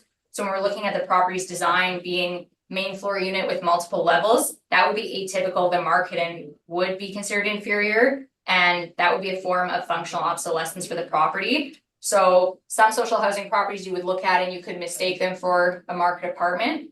This would not be one of those. So it does have functional obsolescence. And I have submitted a supplemental order that essentially talks about adjustments for social housing for low income tenancy and functional obsolescence. And that property, similar to this one, also had units on multi-levels and was also in a desirable neighborhood. So that supports the adjustment made there. So on page 21, with the NOI of $281,818 and a 6% cap rate, gives an indicated value of $4,697,000 rounded. Appendix starts on page 23. I've included the site visit photos so you could see the first photos are just some common area. Then on page 27, you could see a recently vacated unit. So you could get a sense of the condition of these units upon turnover.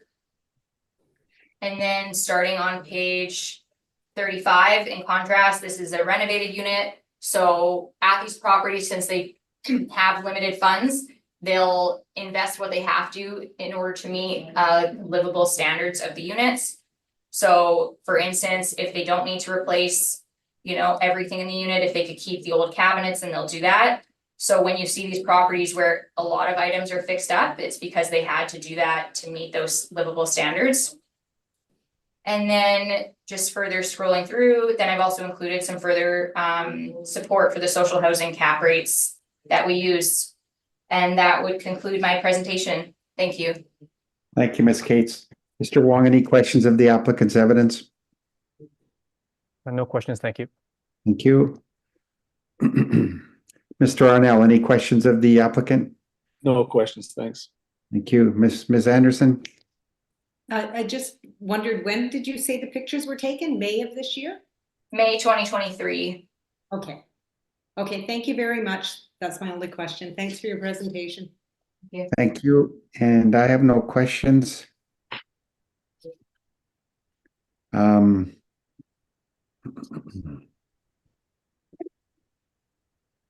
Wong, requirement for summary? No, thank you. Ms. Cates? I'm good as well, thank you. Thank you. That concludes 1041 Autumn Drive, and we're going to take an 8-minute break. Recess, please. Thank you, Ms. Sharma. Next time on the docket, I will call the hearing back to order. Next item on the docket, excuse me, is item number 5, file number 24-1277. Address is 77 Eugenie Street. We're dealing with a 2025 realty assessment appeal. Mr. Wong, when you're ready, please, 77 Eugenie. Okay, the subject property is 77 Eugenie. The file number is 24-1277. The roll number is 060-912-16000. The roll year is 2025, and the assessed value is $5,310,000. This is a residential apartment that's 3 stories high. It was built in 1953, but we have an effective year built of 1974 to reflect work that's been done to the property. There are 48 suites with 30 outdoor parking stalls. On page 3 is a picture of the subject property with its location.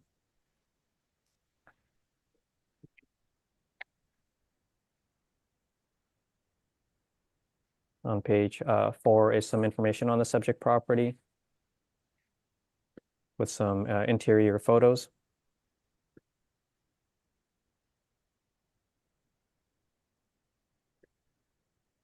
So just the first sentence being newly renovated suites overlooking beautiful Coronation Park. On page 5 is our income valuation summary. We used average rents of $891 to get a potential income of $513,000. We used a 2.6% vacancy to get an effective gross income of $500,000. And we used a 46% expense ratio to get a net operating income of $268,000, capped at 5.05%. The estimated market value is $5,310,000, which is about $110,000 per unit. On page 6 are some rent comparables showing that the rents we've used are in line with what's in the market. On page 7 and 8 is information on how we derived our cap rates with some cap rate sales that range from 3.46% to 5.74%. And indicating that some properties sell for about $98,000 a unit to about $125,000 a unit.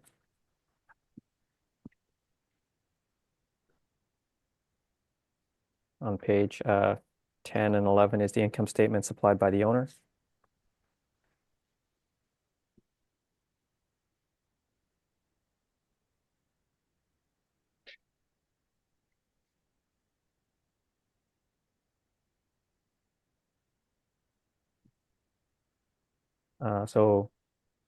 It appears that this property, to me, is not quite stable in operation yet.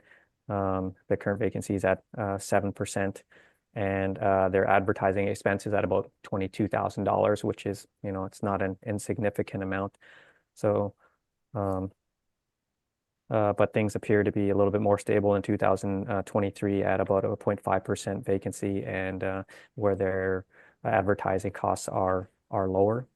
So because the property is not yet stable, I feel it's reasonable to use the model parameters to try to value the property.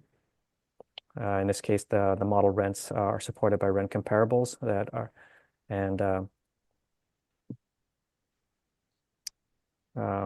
their actual rents are higher than what the model has indicated if you look at their rent potential.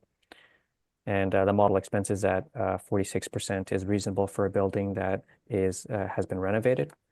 The model cap rate is supported by market sales, and the overall value at about 110,000 a unit is in line with other market sales that might range from about 100,000 to about 125,000 a unit. And especially it's reasonable, especially considering that the subject property is renovated. So the assessed value is supported, and I ask that you maintain it at 5,310,000. Thank you, Mr. Wong. Ms. Cates, any questions of the assessor's evidence? Yes, thank you. So in regard to the effective age, how would that be arrived at? Is that based on kind of a subjective adjustment by someone in the department? Yes, it would be a subjective assessment based on whoever's reviewing the property. Okay, and then it would be the effective age rather than the actual age that's used by the model for the inputs, correct? I believe so. Okay. Thank you. That would conclude my questions. Thank you, Ms. Cates. Ms. Anderson, any questions of the assessor? Yes, just wondering how the model considers the parking. There's 48 suites and there's 30 outdoor parking spots. So there's less parking spots than there are a number of suites. Is there any adjustment made for that or any consideration? Yes, the model does give it consideration. Just for example, if this property had has 48 suites, if it had say 48 parking stalls for this subject property, the rent might be $900, just as an example. If the property had 0 parking stalls, the assigned rent to the property might be $850, and so it's rolled into the model rent. Okay. Okay, thank you. That's my only question. Thank you, Mr. Arnell. No questions, thanks. And I have no questions either. Ms. Cates, bear with us 1 second, please. And we shall enter your cap rate study and your rebuttal into this property. To Yes, start, thank you. Ms. Cates, when you're ready, please, 77 Eugenie. Okay. If you turn to page 2, we have our requested assessment of $4,672,000. On page 6, we have the property map, so you can see the buildings on the site. And then some exterior photos on page 7. Property description on page 8. So the subject is on the north side of Eugenie, between its intersections with St. Mary's Road and Taché Avenue in the Norwood East area.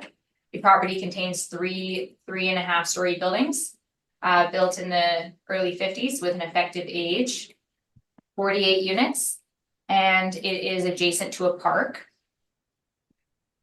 On page 13, we have the overview of our income approach. So we are applying potential gross rents of $563,873 or $979 per unit per month based on the actual income reported for the property.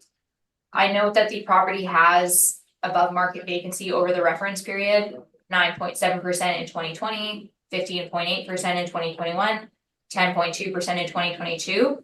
So this is elevated quite a bit above a typical market vacancy. So in order to reflect that, I've applied a higher vacancy of 7.5% in the analysis. And for expenses, we are applying $290,876 or 53.1% of EGI. On page 14, we have the overview of our cap rate. We are disputing the cap rate in place of 5.05%, and we're applying a cap rate of 5.5%, taking into consideration the effective age and the updated condition of the property, and that will be our base cap rate for that age group, and there's been no further adjustments. So on page 16, you can see our income and expense breakdown. So we're using an EGI of $547,826.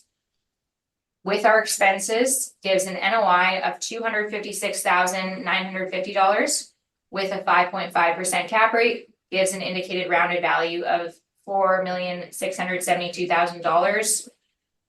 We have the R&M breakdown on page 17. And then appendix starts on page 19. I just included the marketing photos that are available, as well as the financials that we've looked at. And that would conclude my presentation. Thank you. Thank you, Ms. Cates. Mr. Wong, any questions of the applicant? Yes, I was just wondering, with regards to the vacancy that they've experienced in 2020 to 2022, could that be due to the fact that they're improving the property? I don't believe so, because the property has already been improved, like there's already an effective age, and these years would pertain to kind of the reference period for now, so I believe the property had already been renovated previous.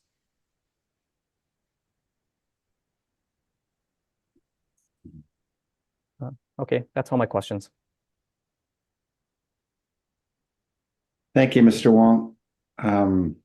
Arnell, any questions of the No questions, thanks. applicant? Ms. Anderson?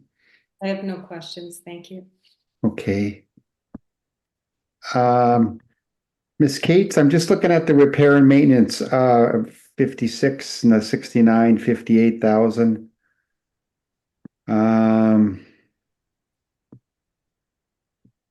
Have you analyzed whether there's any capital costs involved here? In terms of the repair and maintenance on page 17, potentially some capital under HVAC in 2018, so I've removed that. Okay. But aside from that and the items identified as roof, it doesn't appear there's any other capital included. Given that the repair and maintenance is quite low, it's like from 2019 onward, you know, it's only in the $1,200, $1,400 range. So I don't believe there's any other capital. And that also supports the idea that the property was previously renovated, having low repair and maintenance afterward. Okay. All right, thank you. That's my only question.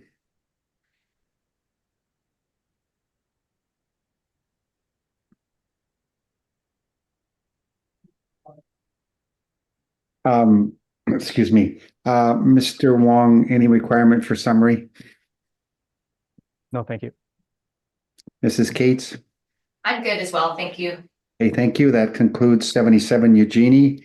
Next item on the docket is item number 6.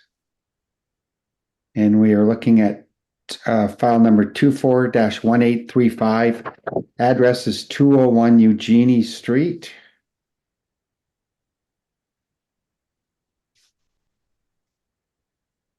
And we're dealing with a 2025 Realty Assessment Appeal. Mr. Wong, it's noted that there's a non-cooperation request on this property. Would you like to, first of all, are you going to proceed with that request? Yes. Okay. Would you like to introduce the property? And then we will deal with the non-cooperation request first, okay? Okay. The subject property is 201 Eugenie. The file number is 24-1835. The roll number is 060-930-23900. The roll year is 2025, and the assessed value is $5,334,000. And I guess we're seeking non-co-op for not responding to our request for information. You can see on page 2 that in 2021, for the information year 2022, we requested it in April 13th, 2023, and we did not receive a response from the owner.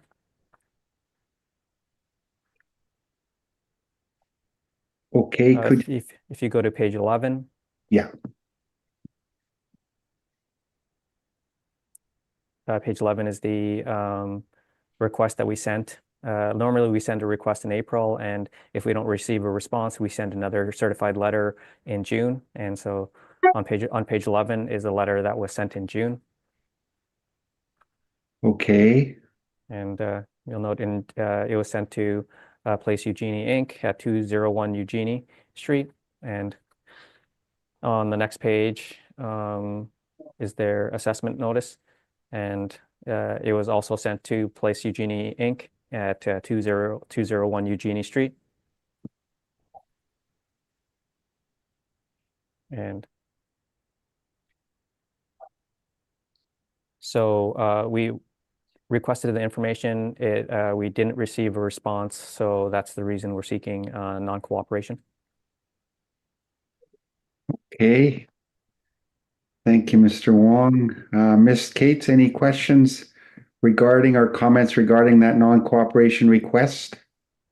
I guess just in term of a brief comment, I mean, the tracking, the Canada Post tracking and a signature wasn't provided. So I don't really believe there's adequate evidence here to support the non-co-op. I'll just leave it there. Thank you. Thank you. Mr. Arnell, questions on the non-cooperation? No questions, thanks. Thank you. Ms. Anderson? I have no questions. Thank you. Thank you. Mr. Wong, piggybacking on Ms. Cates' comment, you've not supplied the proof of delivery by Canada Post with a signature? We've had some issues with it wasn't provided because we didn't have it. We've had some issues with some of our certified letters not having the tracking. So in this particular case, we didn't have it, but what I will say is that we did send 2 letters out to the applicant, and we didn't receive a response from either one. And so yes, that's pretty much what happened with the tracking and the signature. Okay. So what you've got here is 2 notices. Yeah. Being sent out on different dates with the letter included. Okay. It's just showing that basically, you know, we sent the letter to them, and they didn't respond. And I guess according to the city of Winnipeg, how we send out mail, like when we send out mail, it is deemed delivered 3 days after the date it was sent out. In this, and the fact that we're sending in a certified letter, a second request for information, is not required, but we do it as a courtesy to the applicant. And in this particular case, the certified letter was not responded to either. Okay. Thank you. They did respond to, I guess on page 12, in terms of the notice to appeal, they did respond to that. Ms. Cates, any comment on or any information you can provide us from the property owner who was responsible for dealing with these requests and how they were dealt with? The only comment I would add would be that I don't really feel that the appeal is proof of anything. We work this property for the manager, who's at a completely different address. We don't deal directly with the owner. So the fact that it was appealed by us on behalf of the manager, I don't think that really proves it just because they went to the same place. And the whole point of the registered mail is to show that it in fact was received. Just because it was sent doesn't mean it was received. And I don't believe the city would undertake that process if they didn't have to on behalf of the process. So that would just be my couple comments. Okay, if we look on page 11 of we'll start with the first letter. Would that be the correct address to send a notice to?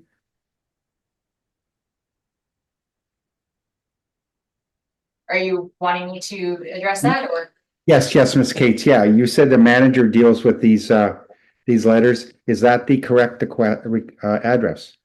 Well, this would be the address presumably for the owner. This wouldn't be the address for the manager, but in terms of if that was set up or not behind the scenes, in terms of the manager's address, I'm not sure. Do you know if the manager picks up these notices from the property? Assuming the manager has a different address, I guess. Would you know that? I wouldn't be able to comment on that. The other properties that we work under the manager, they're typically sent directly to them at their address, I believe, on Sargent. So I don't know. Okay, fair enough, yeah. I'm just wondering if you can add anything, okay. Does anybody else have any questions before we recess to discuss the evidence presented by both parties? I Ms. have one question. Anderson? I Go have one ahead. question for the city assessor. On page 11, on the letter at the top, there's a reference number. That's a tracking number for Canada Post. Is it not? It is. So can you clarify? I'm trying to understand. It wasn't then sent as a certified letter, or it was sent as a certified letter? It was sent. It's just that like our request for the tracking and the signature, some of it was found, but some of it was not in terms of all the letters that we sent out. And so that's some of the difficulty that we had with it. But this is that is a tracking number. I mean, sorry, that is a certified letter number. Okay, thank you very much. That's my only question. Thank you. Mr. Arnell? No questions, thanks. Okay. All right, Ms. Sharma, we are going to recess. I'll ask you to remove all participants. Okay. Thank you, Ms. Sharma. I will now call the hearing back to order. In regards to the request for non-cooperation, the board has considered the evidence presented by both parties, and it is our opinion we will not grant the request for non-cooperation. Mr. Wong, it is you will still start first, please, when you are ready. And I understand there's a recommendation here, so we'll introduce the property and we'll deal with that recommendation, please.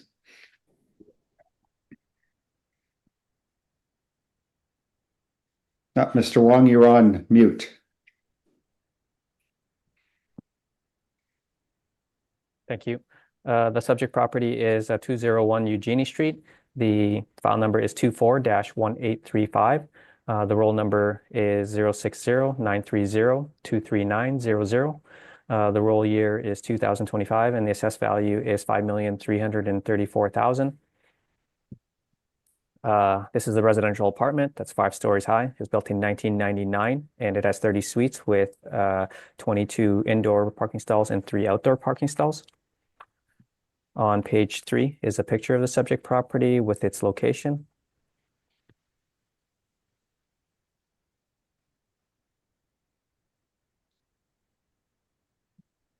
On page 4 is just some information on the subject property with regards to it being senior housing and it being a life lease property.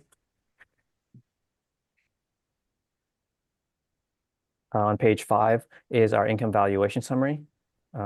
This is the workup for the revised value that is on the first page.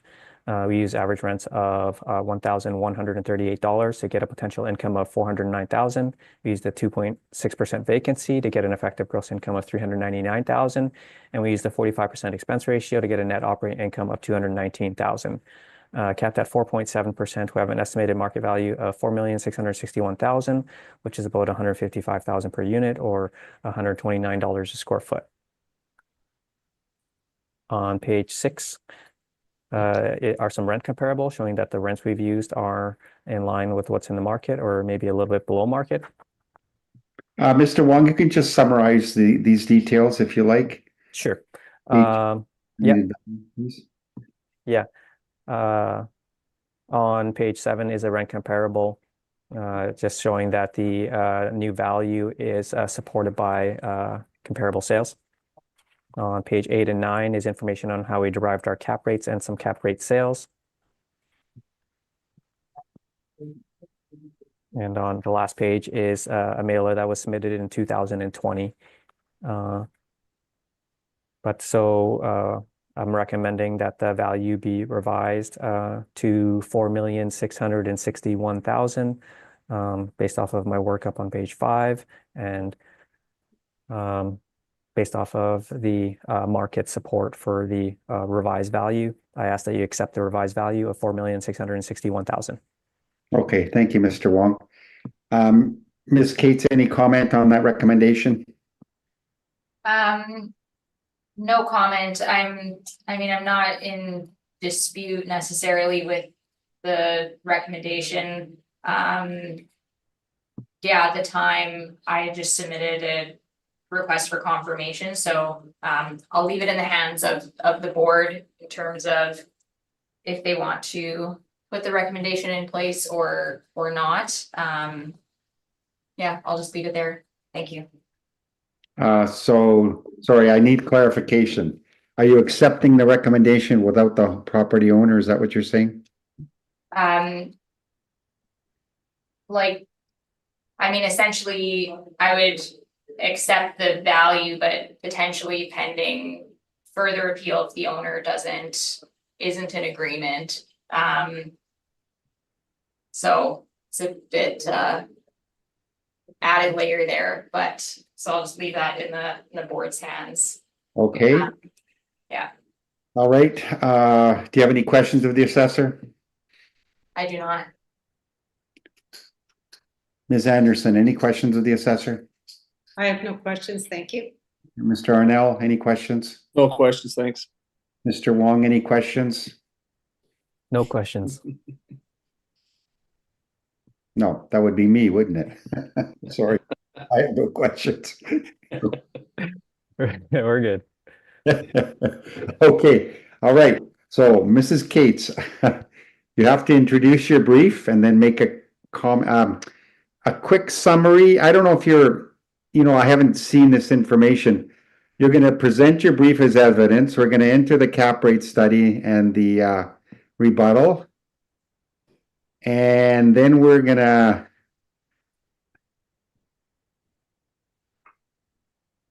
So you've got nothing here except, sorry, yeah, I'll let you proceed and read your 2 pages. How's that? Sorry. Yeah, sounds good. So essentially, page 2 of the brief, I had submitted a confirmation request for section 54(1) of the Act, pending a further review of the property. After submitting, I was able to look at the assessor's brief and saw that there was a rec in there, but I have nothing further to present today on this file. Okay. All right. Perfect. Thank you. Mr. Wong, any questions on that comment or that evidence? No, thank you. Okay. Miss Anderson, I have no questions, thank you. Mr. Arnell, No questions, thanks. thank you. And I have no questions either. That concludes Ms. Cates's information, asking for confirmation. And do we require a summary, Mr. Wong? No, thank you. Ms. Cates, I assume not. Correct. All right. Okay. So that concludes 201 Eugenie Street.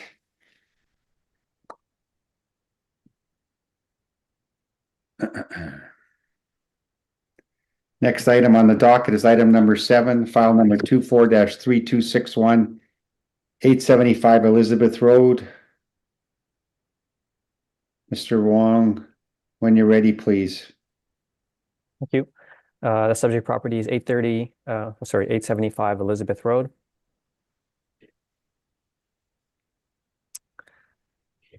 The file number is 24-3261. The roll number is 060-202-40000. The roll number, the roll year is 2025, and the assessed value is 7,434,000.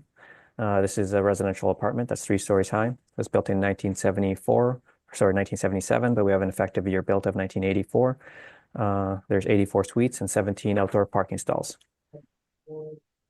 On page 3 is a picture of the subject property with its location. Just off Elizabeth in the Windsor Park area.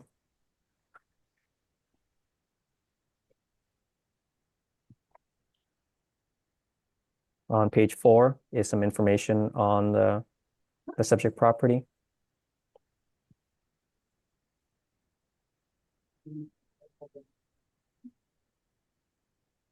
So it is indicating that they the rents are subsidized. But I think it is mostly for seniors.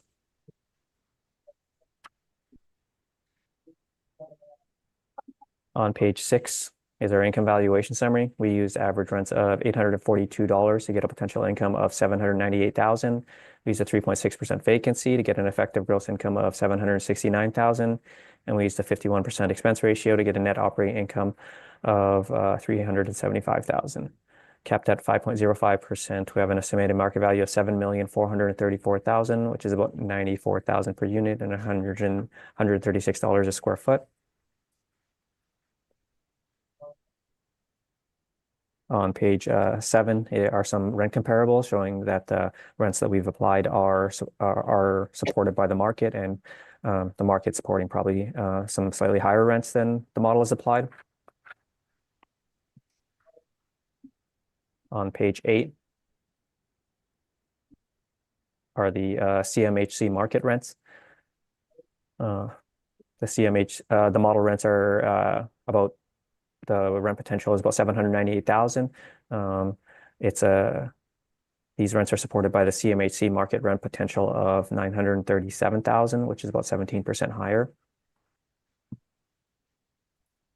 On page 9 is a rent comparable of 32 Arden. 32 Arden selling at $125,000 a unit and $147 a square foot, supports the assessed value at $94,000 and $136 a square foot. On page 10 and 11 is information on how we derived our cap rates, with some cap rate sales that range from 3.46 to 5.74%. The remainder of my brief is the CMHC market rents chart. So to conclude, the subject property is a Manitoba housing property. I believe that using the income or expenses from the subject property would result in an inaccurate estimate of value. So I believe that using the model parameters, which are representative of market, is fair. We've valued this property, as with the others, as if it was a below average apartment building, by using rents that are below market and expenses that are a bit higher than market. The model rents are supported by rent comparables and are 17% lower than CMHC market rents. So the model expenses are about 51% is reasonable for a 1977 building, which might typically be 45 to 50%. And the model cap rate is supported by market sales, and the overall value at $94,000 per unit and $136 a square foot is supported by the sale of 32 Arden at $125,000 a unit and $147 a square foot. The assessed value is well supported, and therefore I ask that you maintain the assessed value at $7,434,000.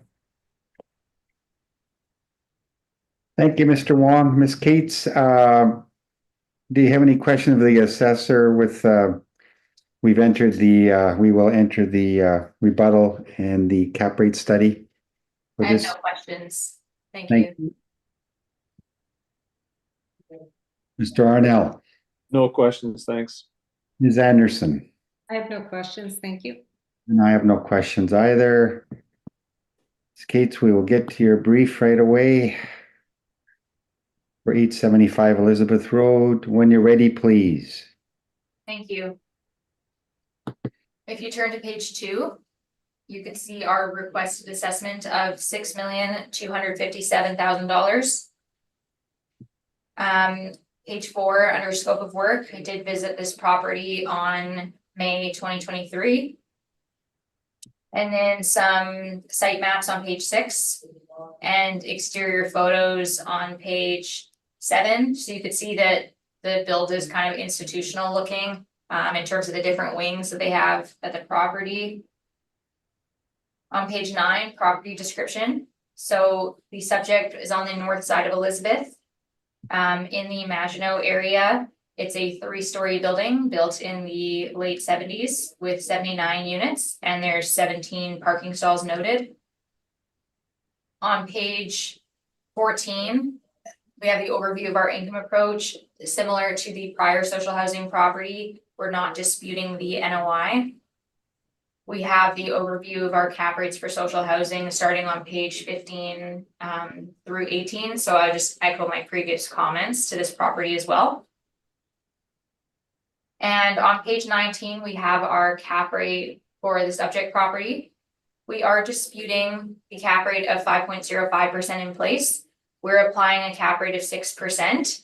The property is seniors housing, and you can see that in the institutional design. And there are a high proportion of small units. The market would typically find a high proportion of very small units with low parking to be less desirable. And then we are also contemplating an adjustment for social housing low income tenancy. I do have the building condition assessment for this property. It's provided in the appendix. And on page 21, we have our income and expense breakdown. So with a net operating income of $375,409 with a 6% cap rate gives an indicated value of $6,257,000 rounded. Appendix starts on page 23. And I have some interior photos so you could see some of the finishes are a bit dated, but overall the units are in they're basic finishes, but for what they are, they're in like conditions not necessarily an issue. Like they are well maintained. And then building condition assessment on page 37. So the estimate for this property in the short term was $1.1 million of necessary capital work to bring the property up to market. And again, that's reflected in the cap rate because if someone were to purchase this property, that's the cost they would have to take on. And so it's an extra risk to the property. And then just my same comments before about cap rates for social housing. And that would conclude my presentation on this property. Thank you. Thank you, Ms. Cates. Mr. Wong, any questions of the applicant? No questions. Thank you. Mr. Arnell? No questions, thanks. Thank you. Ms. Anderson? I have no questions. Thank you. And I have no questions either. Mr. Wong, do you require a summary? No, thank you. Ms. Cates? I'm good as well. Thank you. Thank you. That concludes item number 7, 875 Elizabeth Road. Okay. Item number 8, file number 242671. Address is 912 Archibald Street.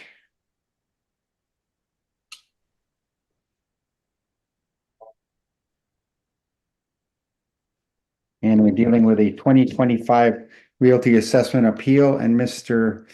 Wong, I think I noted that there's a recommendation on this, so you'd like to introduce the property and we'll go through the recommendation, please. Yes, thank you.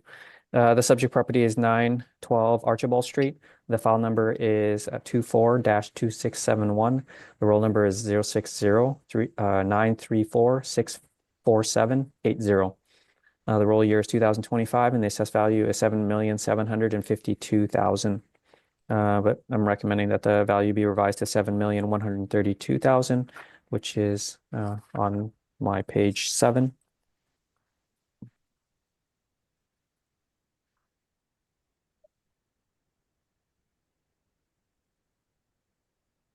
So on my page 7 is the revised value calculation.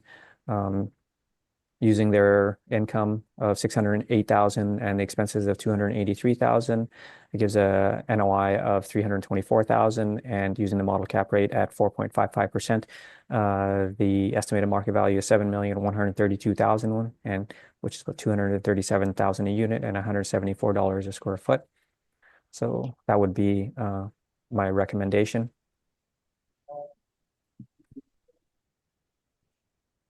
Thank you, Mr. Wong. Ms. Cates, any comment on the recommendation? I appreciate the recommendation, but I would like to proceed. Okay, thank you. Any questions of the assessor's evidence presented? Should I ask questions of the whole brief? Yes. Okay, just one.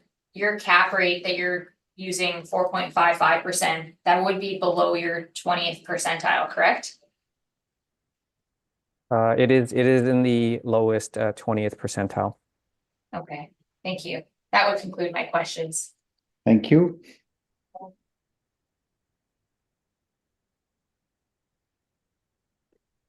Ms. Anderson, any questions of the assessor? I have no questions, thank you. Okay. Mr. Arnell, any questions? No questions, thanks. Okay. I'm sorry, would I be able to just go through a page of my brief? Of course. Sure. I guess I just want to go through on page 8. Okay. Yes. Just some comparable sales that might range from 265,000 a unit to 281,000 a unit, and $266 a square foot and $321 a square foot. I just want to say that the revised value at 237,000 a square foot per unit and $174 a square foot is supported by these sales, and it's also in line with my page 10, which has 2390 McPhillips at 215,000 per unit. So the revised value is at the low end of the range for some of the sales of newer properties, and I just wanted to, I guess, present that information. Okay, thank you. Ms. Cates, any questions arising from that information? No questions, thank you. Thank you. Ms. Anderson, any questions? I have no questions, thank you. Mr. Arnell? No questions, thanks. And neither do I. Ms. Cates, when you are ready, please. Thank 912 Archibald Street. So if you turn to page 2, we have our requested assessment of $6,491,000. We did have a site visit to this property by someone in the office in February 2023. And I would have some photos in the appendix. And then page 6, we have the property maps. And then some exterior photos on page 7 and 8. Property description on page 9. So the property is at the northeast corner of Archibald Street and Elizabeth Road. The property is 4 stories, newer build in 2019. There's 30 units, 19 indoor parking stalls, 20 surface parking stalls, and the property is adjacent to a cemetery, golf course, and a rail line. On page 14, we have the overview of our income approach. Based on the assessor's revised NOI, it doesn't really appear that the NOI is in dispute. So I'll just move forward to page 15 with our cap rate. So we are disputing the cap rate of 4.55%. We're using a cap rate of 5%.